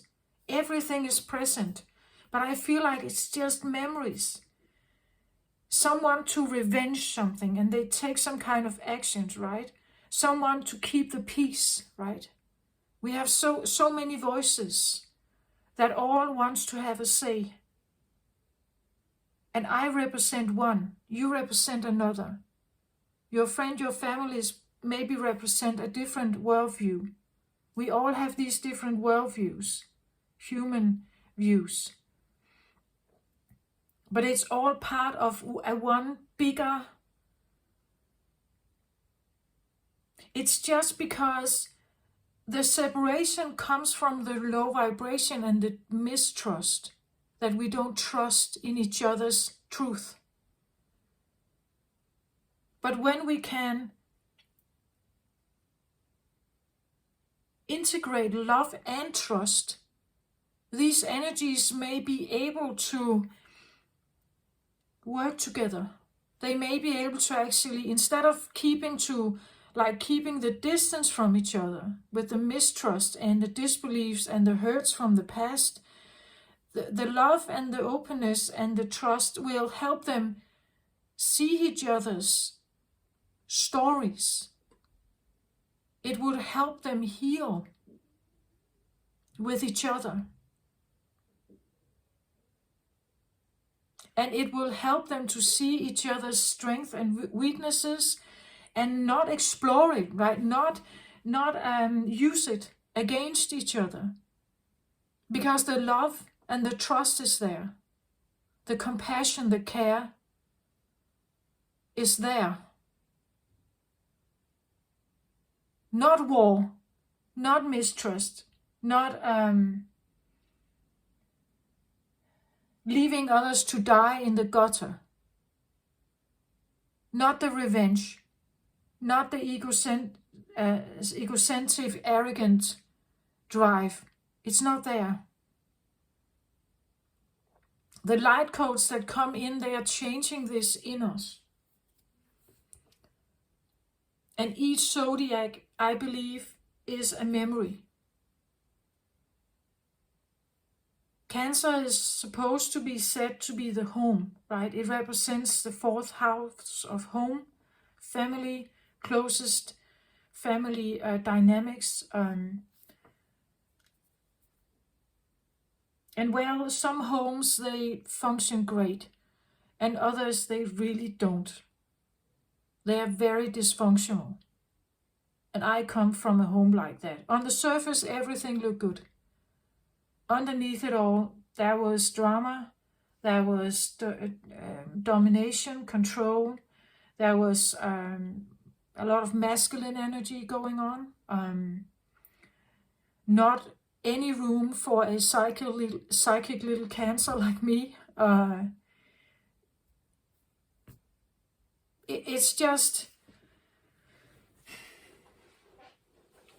we are moving towards a time where if we can't mobilize trust,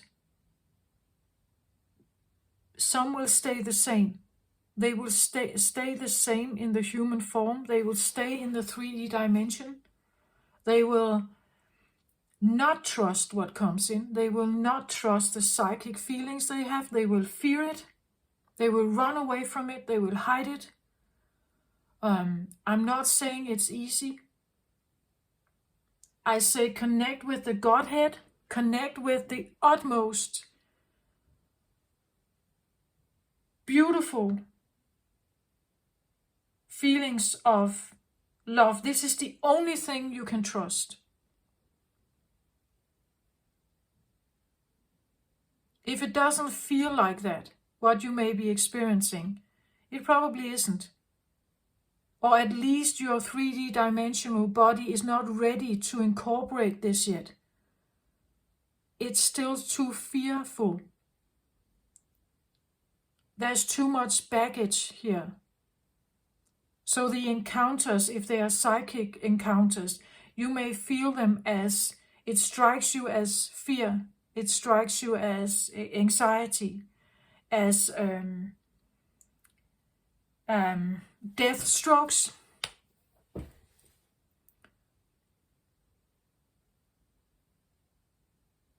It could feel like that, like a setback, like your body, everything in your life is a setback.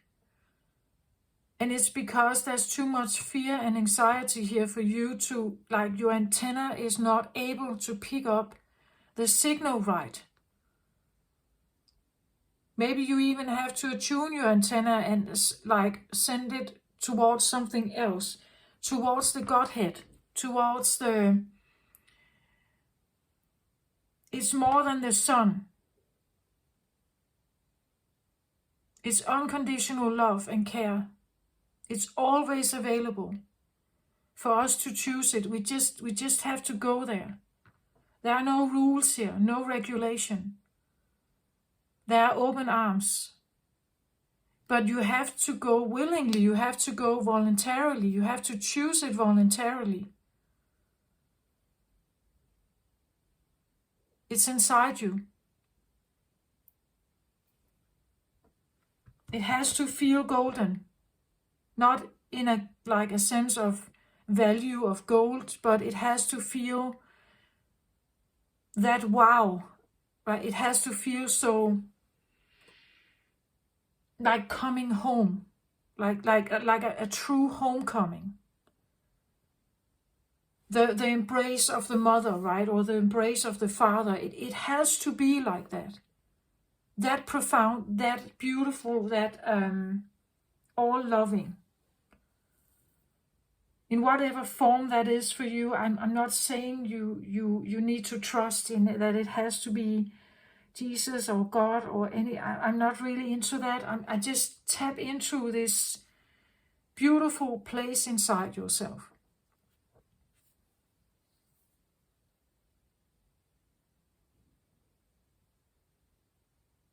I even took out my Gaia Oracle here. I haven't used it for a while. And yeah, the Zen Garden at the bottom here.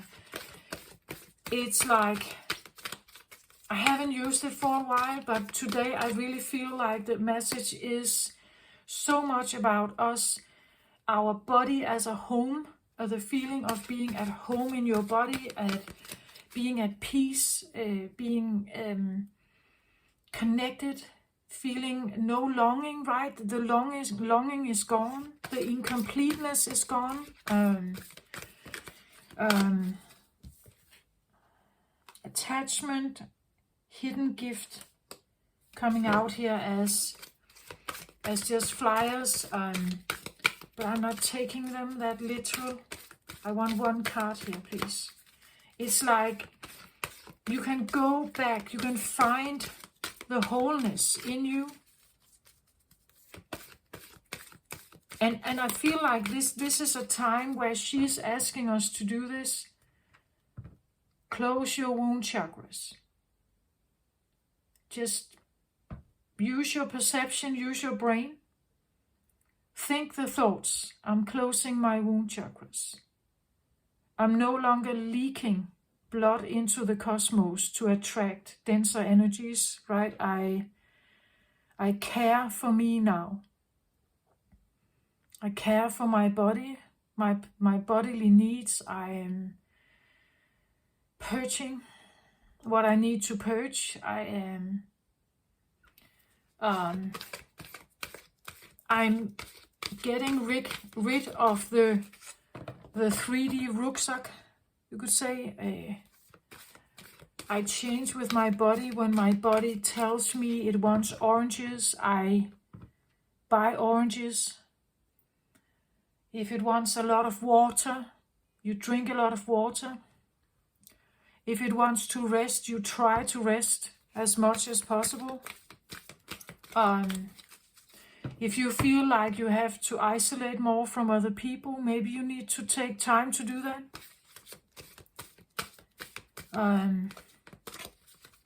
This is also a way of cleansing yourself from other people's energies. Maybe you need to become very aware of your own energy. What is your imprint? And in that imprint, what is your truth? If it's very intertwined with others, you live with them, you live in the same house, the same room, you sleep in the same bed, you sleep in the same room, your energy fields are usually quite intertwined. It can be difficult to actually hear your own inner voice.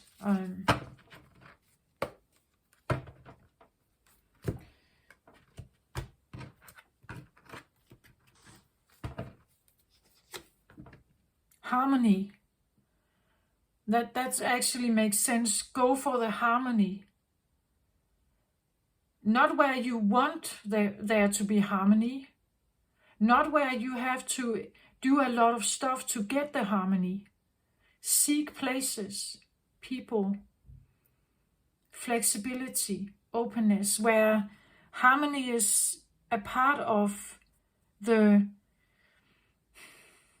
allness, you could say. It says here power, self-confidence, and productivity. The inner power, the power to see that you are more, that you deserve more, that you are worthy of more. As she is worthy of more. Gaia is worthy of more. More love, more harmony, more balance. At the bottom of the deck, Goddess of Creation. This is the one you could tune into. This is the one you can connect with. Goddess of Creation. The creator energy. The creator, if you tap into the creator energy, you will have more harmony in your life. And this is not about creating new stuff. It's about that you are a divine creation. You are a divine being. You exist because she has put you here.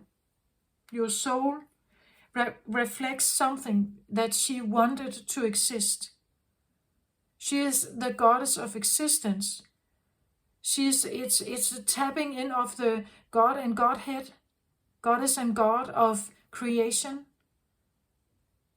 of something like prime creative energy. before something was scattered.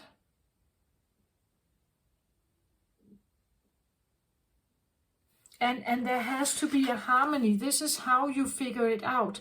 Am I tapping into something that creates harmony within me? Balance, peace, pause, the ability to breathe and relax. Does it give me relaxation? Like true inner feeling of safety, maybe? This is how you recognize it. If it gives you this embrace, peace, safety, security, a feeling of stability, a feeling of I'm taken care of here. That's the energy. That's how you recognize it. Not something turmoil, not something dramatic, not something quick, not something. This is a slow moving, gentle energy.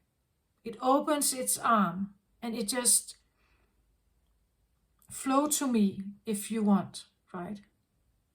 Flow to me if you want, if you're ready. I'm here. I'm right here.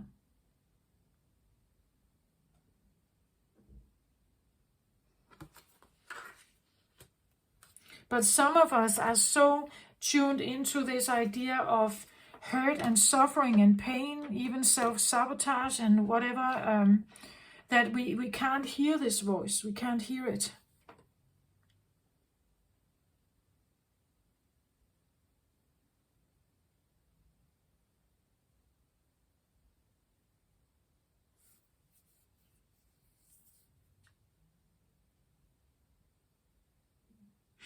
We say in the zodiac that the zodiac wheel consists of opposites. So for instance, let's say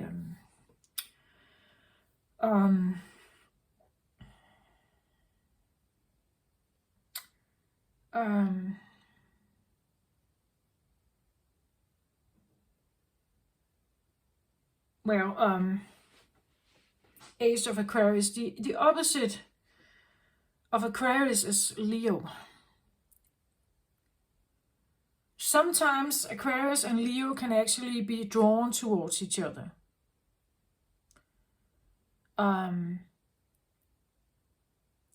They are both very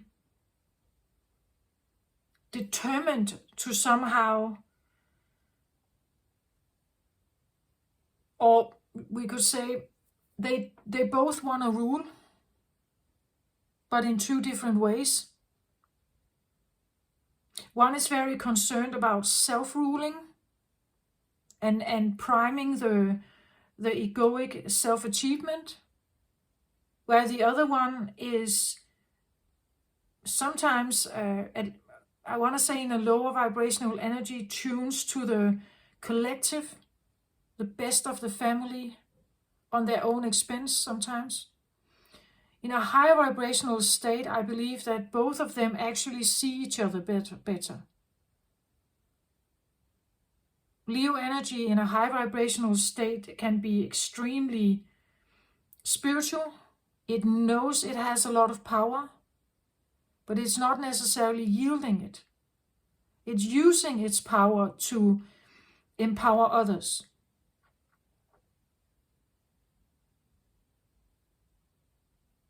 Aquarius energy is not overextending itself in the higher aspect. It actually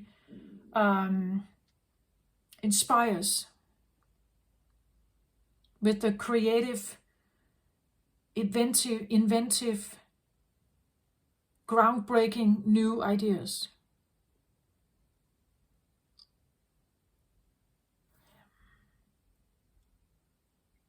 So we say, on Earth plane, we say we have an opposite. Opposites attract and this stuff, and it does. But still remember that we all of us operate from a more or less lower vibration at this point in time still. So usually when we meet the opposite, it can be this huge crush until the everyday life kicks in. and we realize, oh, this person was maybe not all that great. They're not only great. They are embodying some of the stuff that we like, but there's more to them, right? There's more to them. There always is more to them.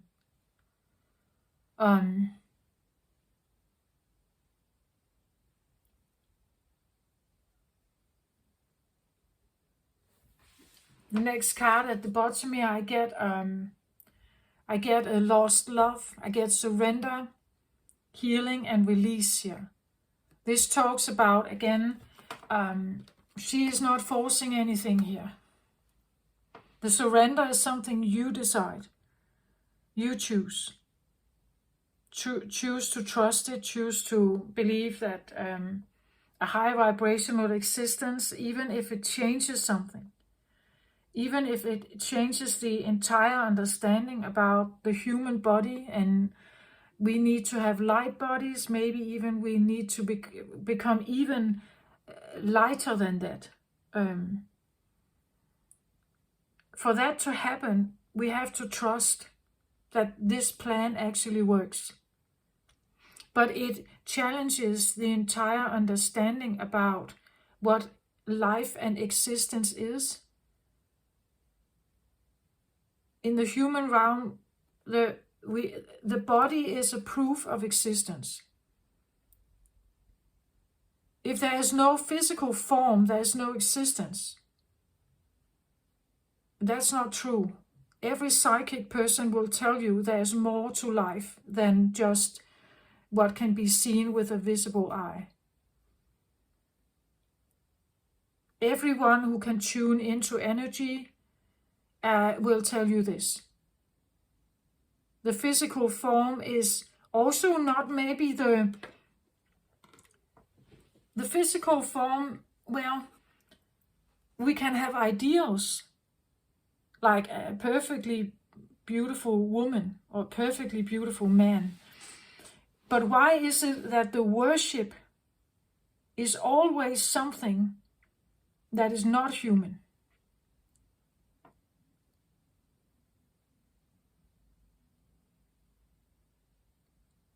It's a legend. It's a story from the past.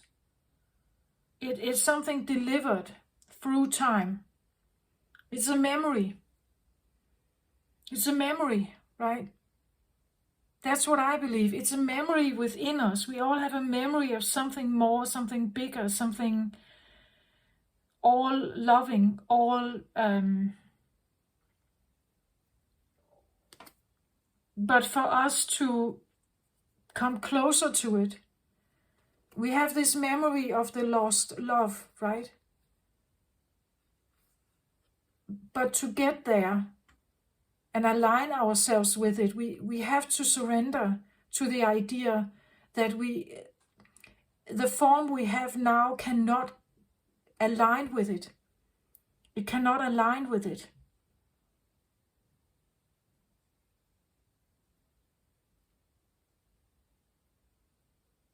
And I know I'm probably getting a bit abstract here, but for some of you.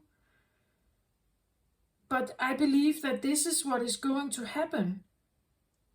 Like with our bodies, for us to align with the lost love, which can be, she is shown here as a woman, but maybe I would actually see her more like this, like something organic, right? This is just so that we understand, but I see it more like something organic, something, yeah.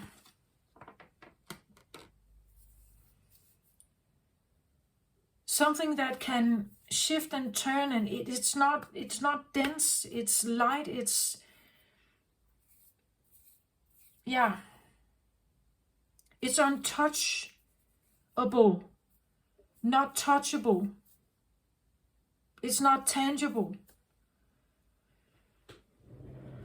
feminine aspects are usually untangible. You can't see how many hugs a child has received. There's no stamp in the forehead, right? Or how many times a mother has held the child when it should go to sleep. You can't see how many times she's done that, or how she has been comforting the child. It evaporates again. You can't see it, right? There's a lot to this feminine energy that is very organic. It's fluid. It's in the air. It's the nurture you give to yourself, the kind thoughts that you have towards yourself, the gentle touch that you give yourself. People can't see that, right? It evaporates. The only way a person can see that is how your aura changes, maybe. How you're smiling more, perhaps, or how you are becoming more peaceful, more calm, more you're not on edge. You become more calm. You become more connected. It's this like an inner connection where you somehow you connect with this love. But love has been lost here on the planet. We talk about love, but we don't really know what love is. Not this kind of love. We have conditional love on earth plane, but unconditional, not really. Very little.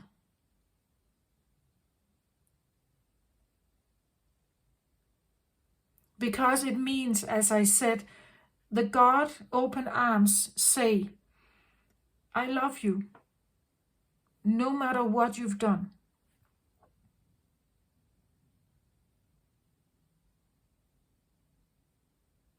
The point is that people usually don't know how to go into arms like that.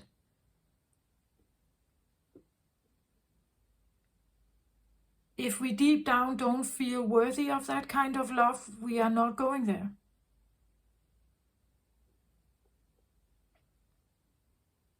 We're not going into these arms. We are also not trusting it.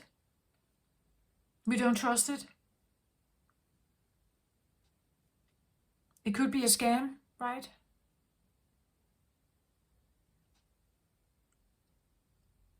So it's something that has to develop inside the body. Over time, if you shed more and more layers of the rucksack, the 3D rucksack, you also realize that you can take your body into higher vibrational state by, for instance, resting more, meditating more, sleeping more. You can go fasting, making your body lighter. You can get rid of addictions. You can eat less, exercise less. That puts you all in the feminine state. And the more and more you do this, I'm not saying you should starve yourself or anything. That's not very self-loving. But becoming very aware.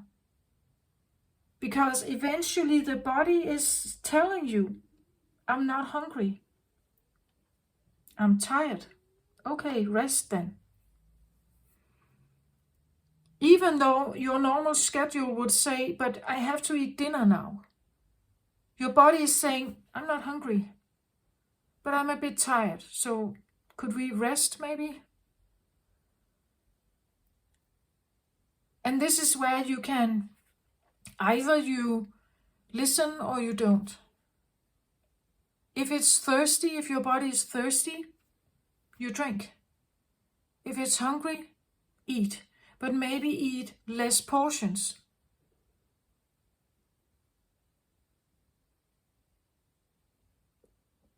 Not big, dense meals. That's 3D. If you want to align with this, go with some of the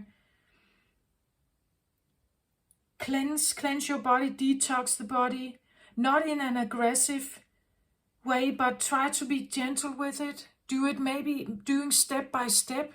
Something like you can't take all toxicity out of your body at once. Maybe you need to take just. I've been on a like trying to get coffee out of caffeine out of my body, but I can't take all out at once. So I have concentrated on just the caffeine. So I have had, actually, I didn't have coffee, right? There are certain food that contain the element that creates the same. The coffee creates dopamine in the brain. And dopamine is the happy neurotransmitter. It gives us a feeling of temporary happiness. But eating a banana also creates dopamine. So there are ways to achieve the dopamine level. Some drugs do this as well. That's why we get addicted to them. So a cleansing, a detox of caffeine the body will respond. It wants to have more of it. So, and this is what everyone knows about getting out of an addiction. You will reach a low point, right? It's like the body is still requesting something. Your mood may be dropping. For a while, it may be dropping. What happened to me was like my mood was dropping, but my clarity of brain was becoming clearer and clearer. Right? So it's around finding a balance. Because I was still eating bananas. It was not that I took everything away all at once, because then you can get into a depression. That's not what I'm saying. Do small steps of something and become attained to the balance of something. If it puts you into a bad position or a bad place, equal it out. Take your time with this. Don't rush it. Be gentle with yourself. Be aware that you're detoxing, and there will be detox symptoms. Be self-caring. Be compassionate. Allow yourself to realize that you're going through a process. That's what I feel like.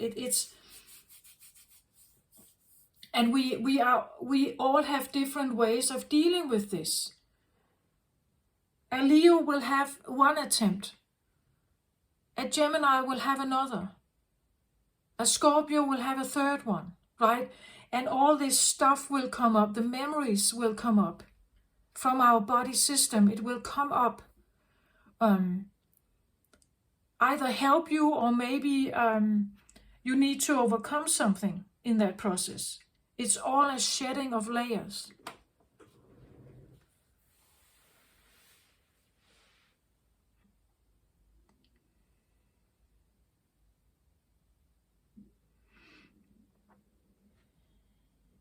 But the harmony here, the balance and the harmony is a key. In your own body, representing your own memories, and also with others. Harmony is so important. We all want that harmony, right? We all want the longing to stop. We want the oneness, we want the balance, we want the womb, you could say. Where everything was just great for life. It was great for life. For creating life. Everything was available at the right time, the right amount, the right warmth.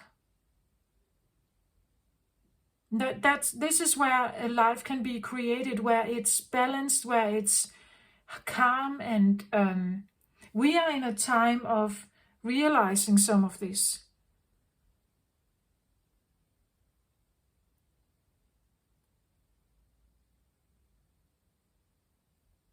and it will create probably some kind of revolution. We have to realize that the feminine aspect has been under pressure for a long time. We all hold this inside us. It's a memory.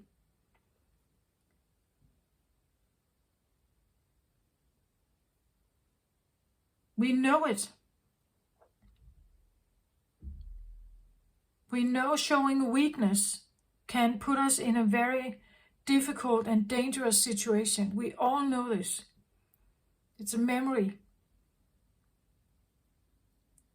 Deeply embedded in our unconscious mind, our conscious body, everything is there.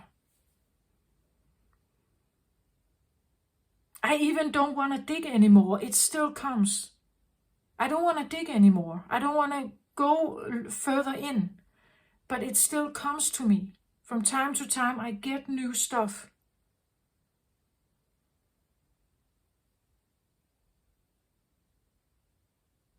I don't know exactly how my channel is going to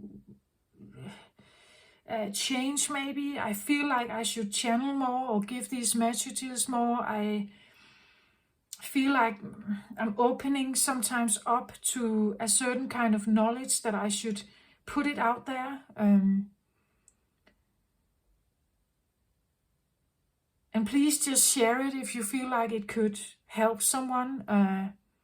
If it makes sense to you, it would probably make sense to someone else as well.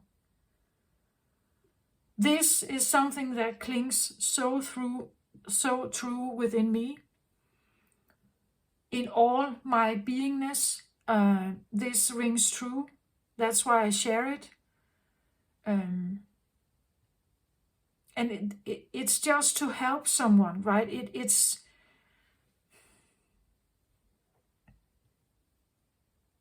It's not necessarily an attack. It may feel like that. I felt that. When I had this vertigo attack, I got so frightened and so I couldn't walk for a year.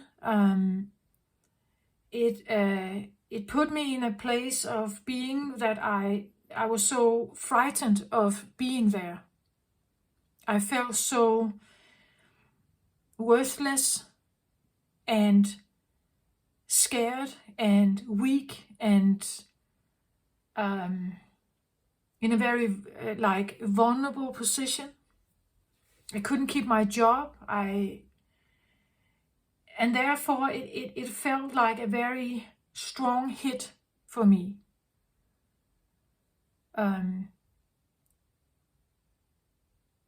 So I have been going through a lot of layers to realize why this happened, what I had to awaken, what I had to attune to, and that I do have power. There is self-confidence. There is productivity in me. It's just different. It just has another aim. I haven't made these videos before my vertigo attack. I didn't have a YouTube channel. Now I do, and maybe it's because this is more in tune with what I'm supposed to do here. More in tune with me. I'm awakening something in me that has been like a lost love, a lost voice, something. I'm attuning and connecting with something that I felt was out of reach. It was damaged maybe or hidden.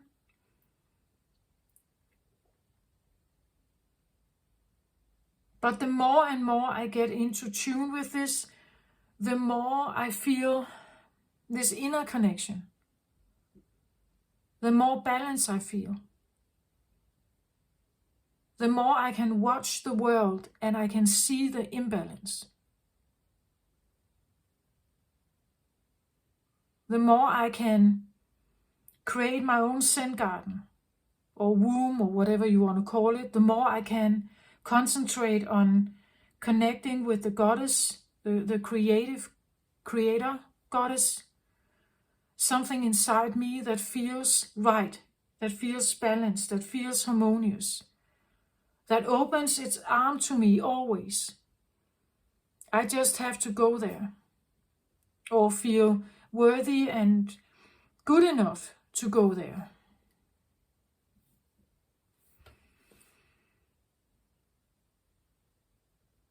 And that's what I feel like, that's what the spiritual awakening is about. It's we are all confronted with the memories from this life or another lifetime, from confrontation with other zodiacs, other zodiac times, ages.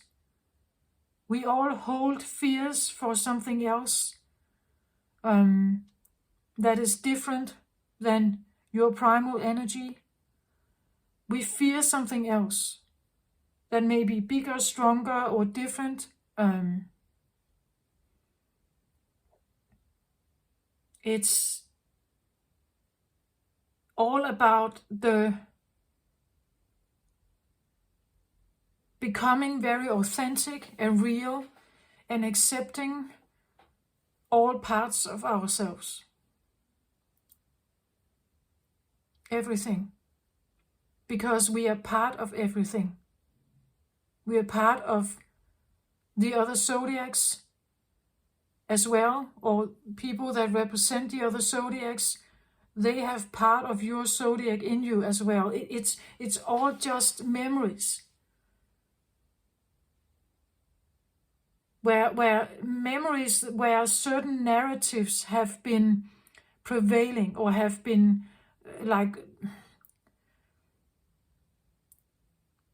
we stuck to that.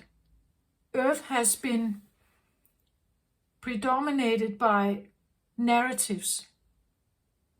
The narratives come from the ego, the defense, the needing to defend ourselves and stay safe in our place, in our home, in our body.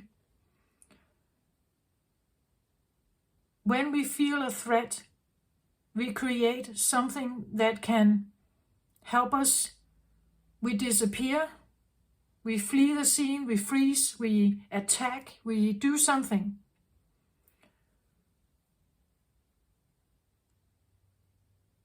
And Earth has been going through these different timelines where different narratives or stories or ideas or identities have been prevailing. And the reason for that is because something was lost. She, even Gaia herself, I believe, has at some point in time lost him, lost her, lost the connection with. And this is where we, her children, become very confused because we want to be connected with something that is a primal source of care and nurture and understanding, and we do want to belong. We do want to connect and we do want to belong. And if this is disconnected, we feel a longing. We feel something is lost. I believe she does too. Earth, Gaia does. We are not separate from her. She feels this as well. And she wants to restore it, right? She wants to connect again. Like an ET phone home, I need you. I am alone here. She's calling home. She's phoning home, singing her song, asking for help, asking to be reunited with something. And the light codes come in now to make her more confident, more restoring power in her, restoring her confidence, restoring her strength, restoring her memories, that she is more than what she remembers here. that there's more for her, that she could be rescued, she could be helped, that there is love in the universe for her. She is not lost and forgotten. That there is a willingness to retrieve her, to retrieve to send her love, to make her ascend. It feels a little bit like a mistreated dog, right? That has been at some point living in a very loving family, and it was very devoted to the family, right? It was very devoted. And then one day, they drove far, far away into the wood, and you put the dog there in a leash, and you left it there. So it was bound to a tree, standing there, and couldn't release itself. And it wants to go back and find the family, because that's what feels like home. The dog in the wood sitting there with a leash is not bound to a tree, imprisoned there. It can't go, it can't never feel at home there. That's not the home. There's nothing there to nurture it, make it feel like it belongs. There's nothing there. And over time, this dog must adapt. To survive, it must adapt. It can eat the grass around it. It can look up on the moon and the sun. It will have to speak to the birds around them, or to the tree, but it will never feel like home. Right? It's not the same, but I have to adapt to where I am. I have to go with what's here now if I want to stay alive. But it's not my home. I'm not nurtured here. I don't feel this is my role to play. It's like I'm in a wrong space. It's that feeling that I get. And then it's like now the light code comes in, but it's almost like the dog doesn't know now. It has been so taken away from the family home that now where it actually wants to return, it feels so strange. It feels like I was abandoned, right? You dismissed me. I was rejected, abandoned, left here to die. And now you want to come back? I don't trust you, right? I don't. You need to prove to me, right, that you actually want this, that you are actually here, and that you actually care. That's what we see in dog shelters where they find abandoned dogs, right? They stalk with, they look, they face the walls. They are not connecting with the caretakers in the shelter. It takes a long time to make the dog trust again. That's what I feel like. We are in a process where we have our divine feminine Gaia and the divine feminine in us that is attempting to figure out how to trust again. Because the light codes come in, but she has to figure out what is actually true light codes that can be trusted and what is not. How do I decipher that? How do I figure that out?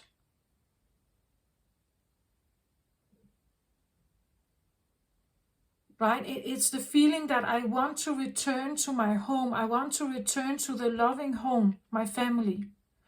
But I don't know how to do this yet, because she is still filled with all the memories of the bad experience, maybe. The experience of being rejected, abandoned, alone. I'm in a cosmic realm, I'm in a solar system, but I don't belong here. This is not my home. I have adapted, but it's not my home. That's what I feel like. And now I have been talking a lot about this. I hope this... I'm curious what else comes up for me about this. It's like... but I feel like it's a key to understand something, that the way people act, the way they perceive the world, the way they perceive, how we perceive each other, your standpoint in life, other people's standpoint in life, it comes from a memory. It stems from memories deep embedded in us from this lifetime, lineage back, even to the start of this planet's origin, even from the Big Bang. Everything, it's embedded in us like a book, but most of us just can't read it. We can't seem to like find the key to open so we can read it. And when we have debate and discussions and we can't seem to find common ground, it's because we tap into different memories. That's what I feel like. That's also why they're sometimes similar. That we can actually point out who is an Aries, who is a Gemini, who is a Scorpio. There are features to these that you can actually see it. You can see it. Sometimes you can see it in just the appearance of them. The way they analyze the world, the way they assume stuff. Me included, right? I have my own, this is just always my point of view. It's just that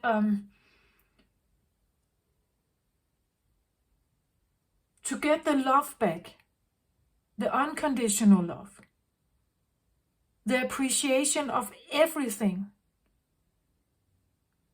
we need to trust again. We need to open our hearts again.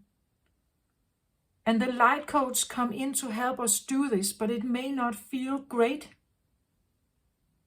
especially in the beginning, because this is where you have your low point. This is where you are most dense. So the light codes could probably feel like an invasion of your space, like an attack.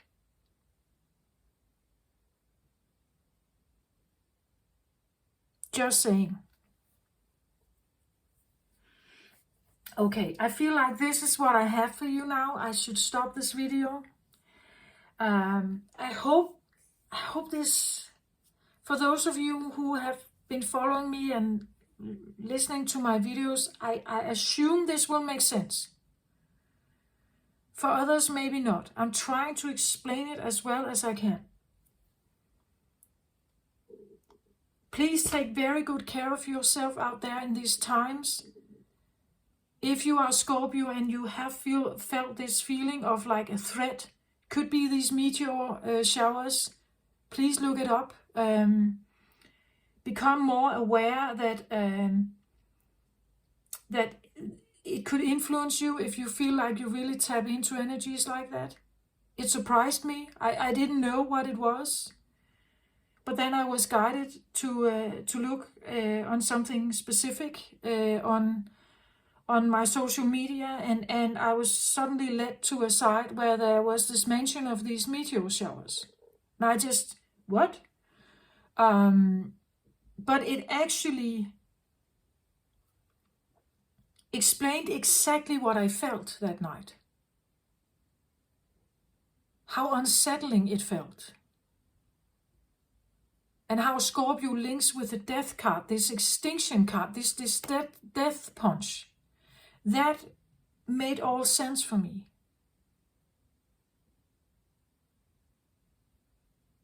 Okay, this is what I have for you. Take very good care of yourself out there.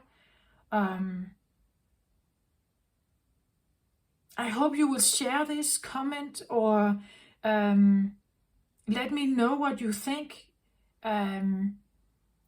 Share it, please. Push the like button, subscribe to my channel if you somehow like what I do and you want to just keep hearing what I may encounter, what comes to me. And if not, I appreciate your time here. I appreciate that you even gave this a try, and take care of yourself. Love and light to you all. Bye bye.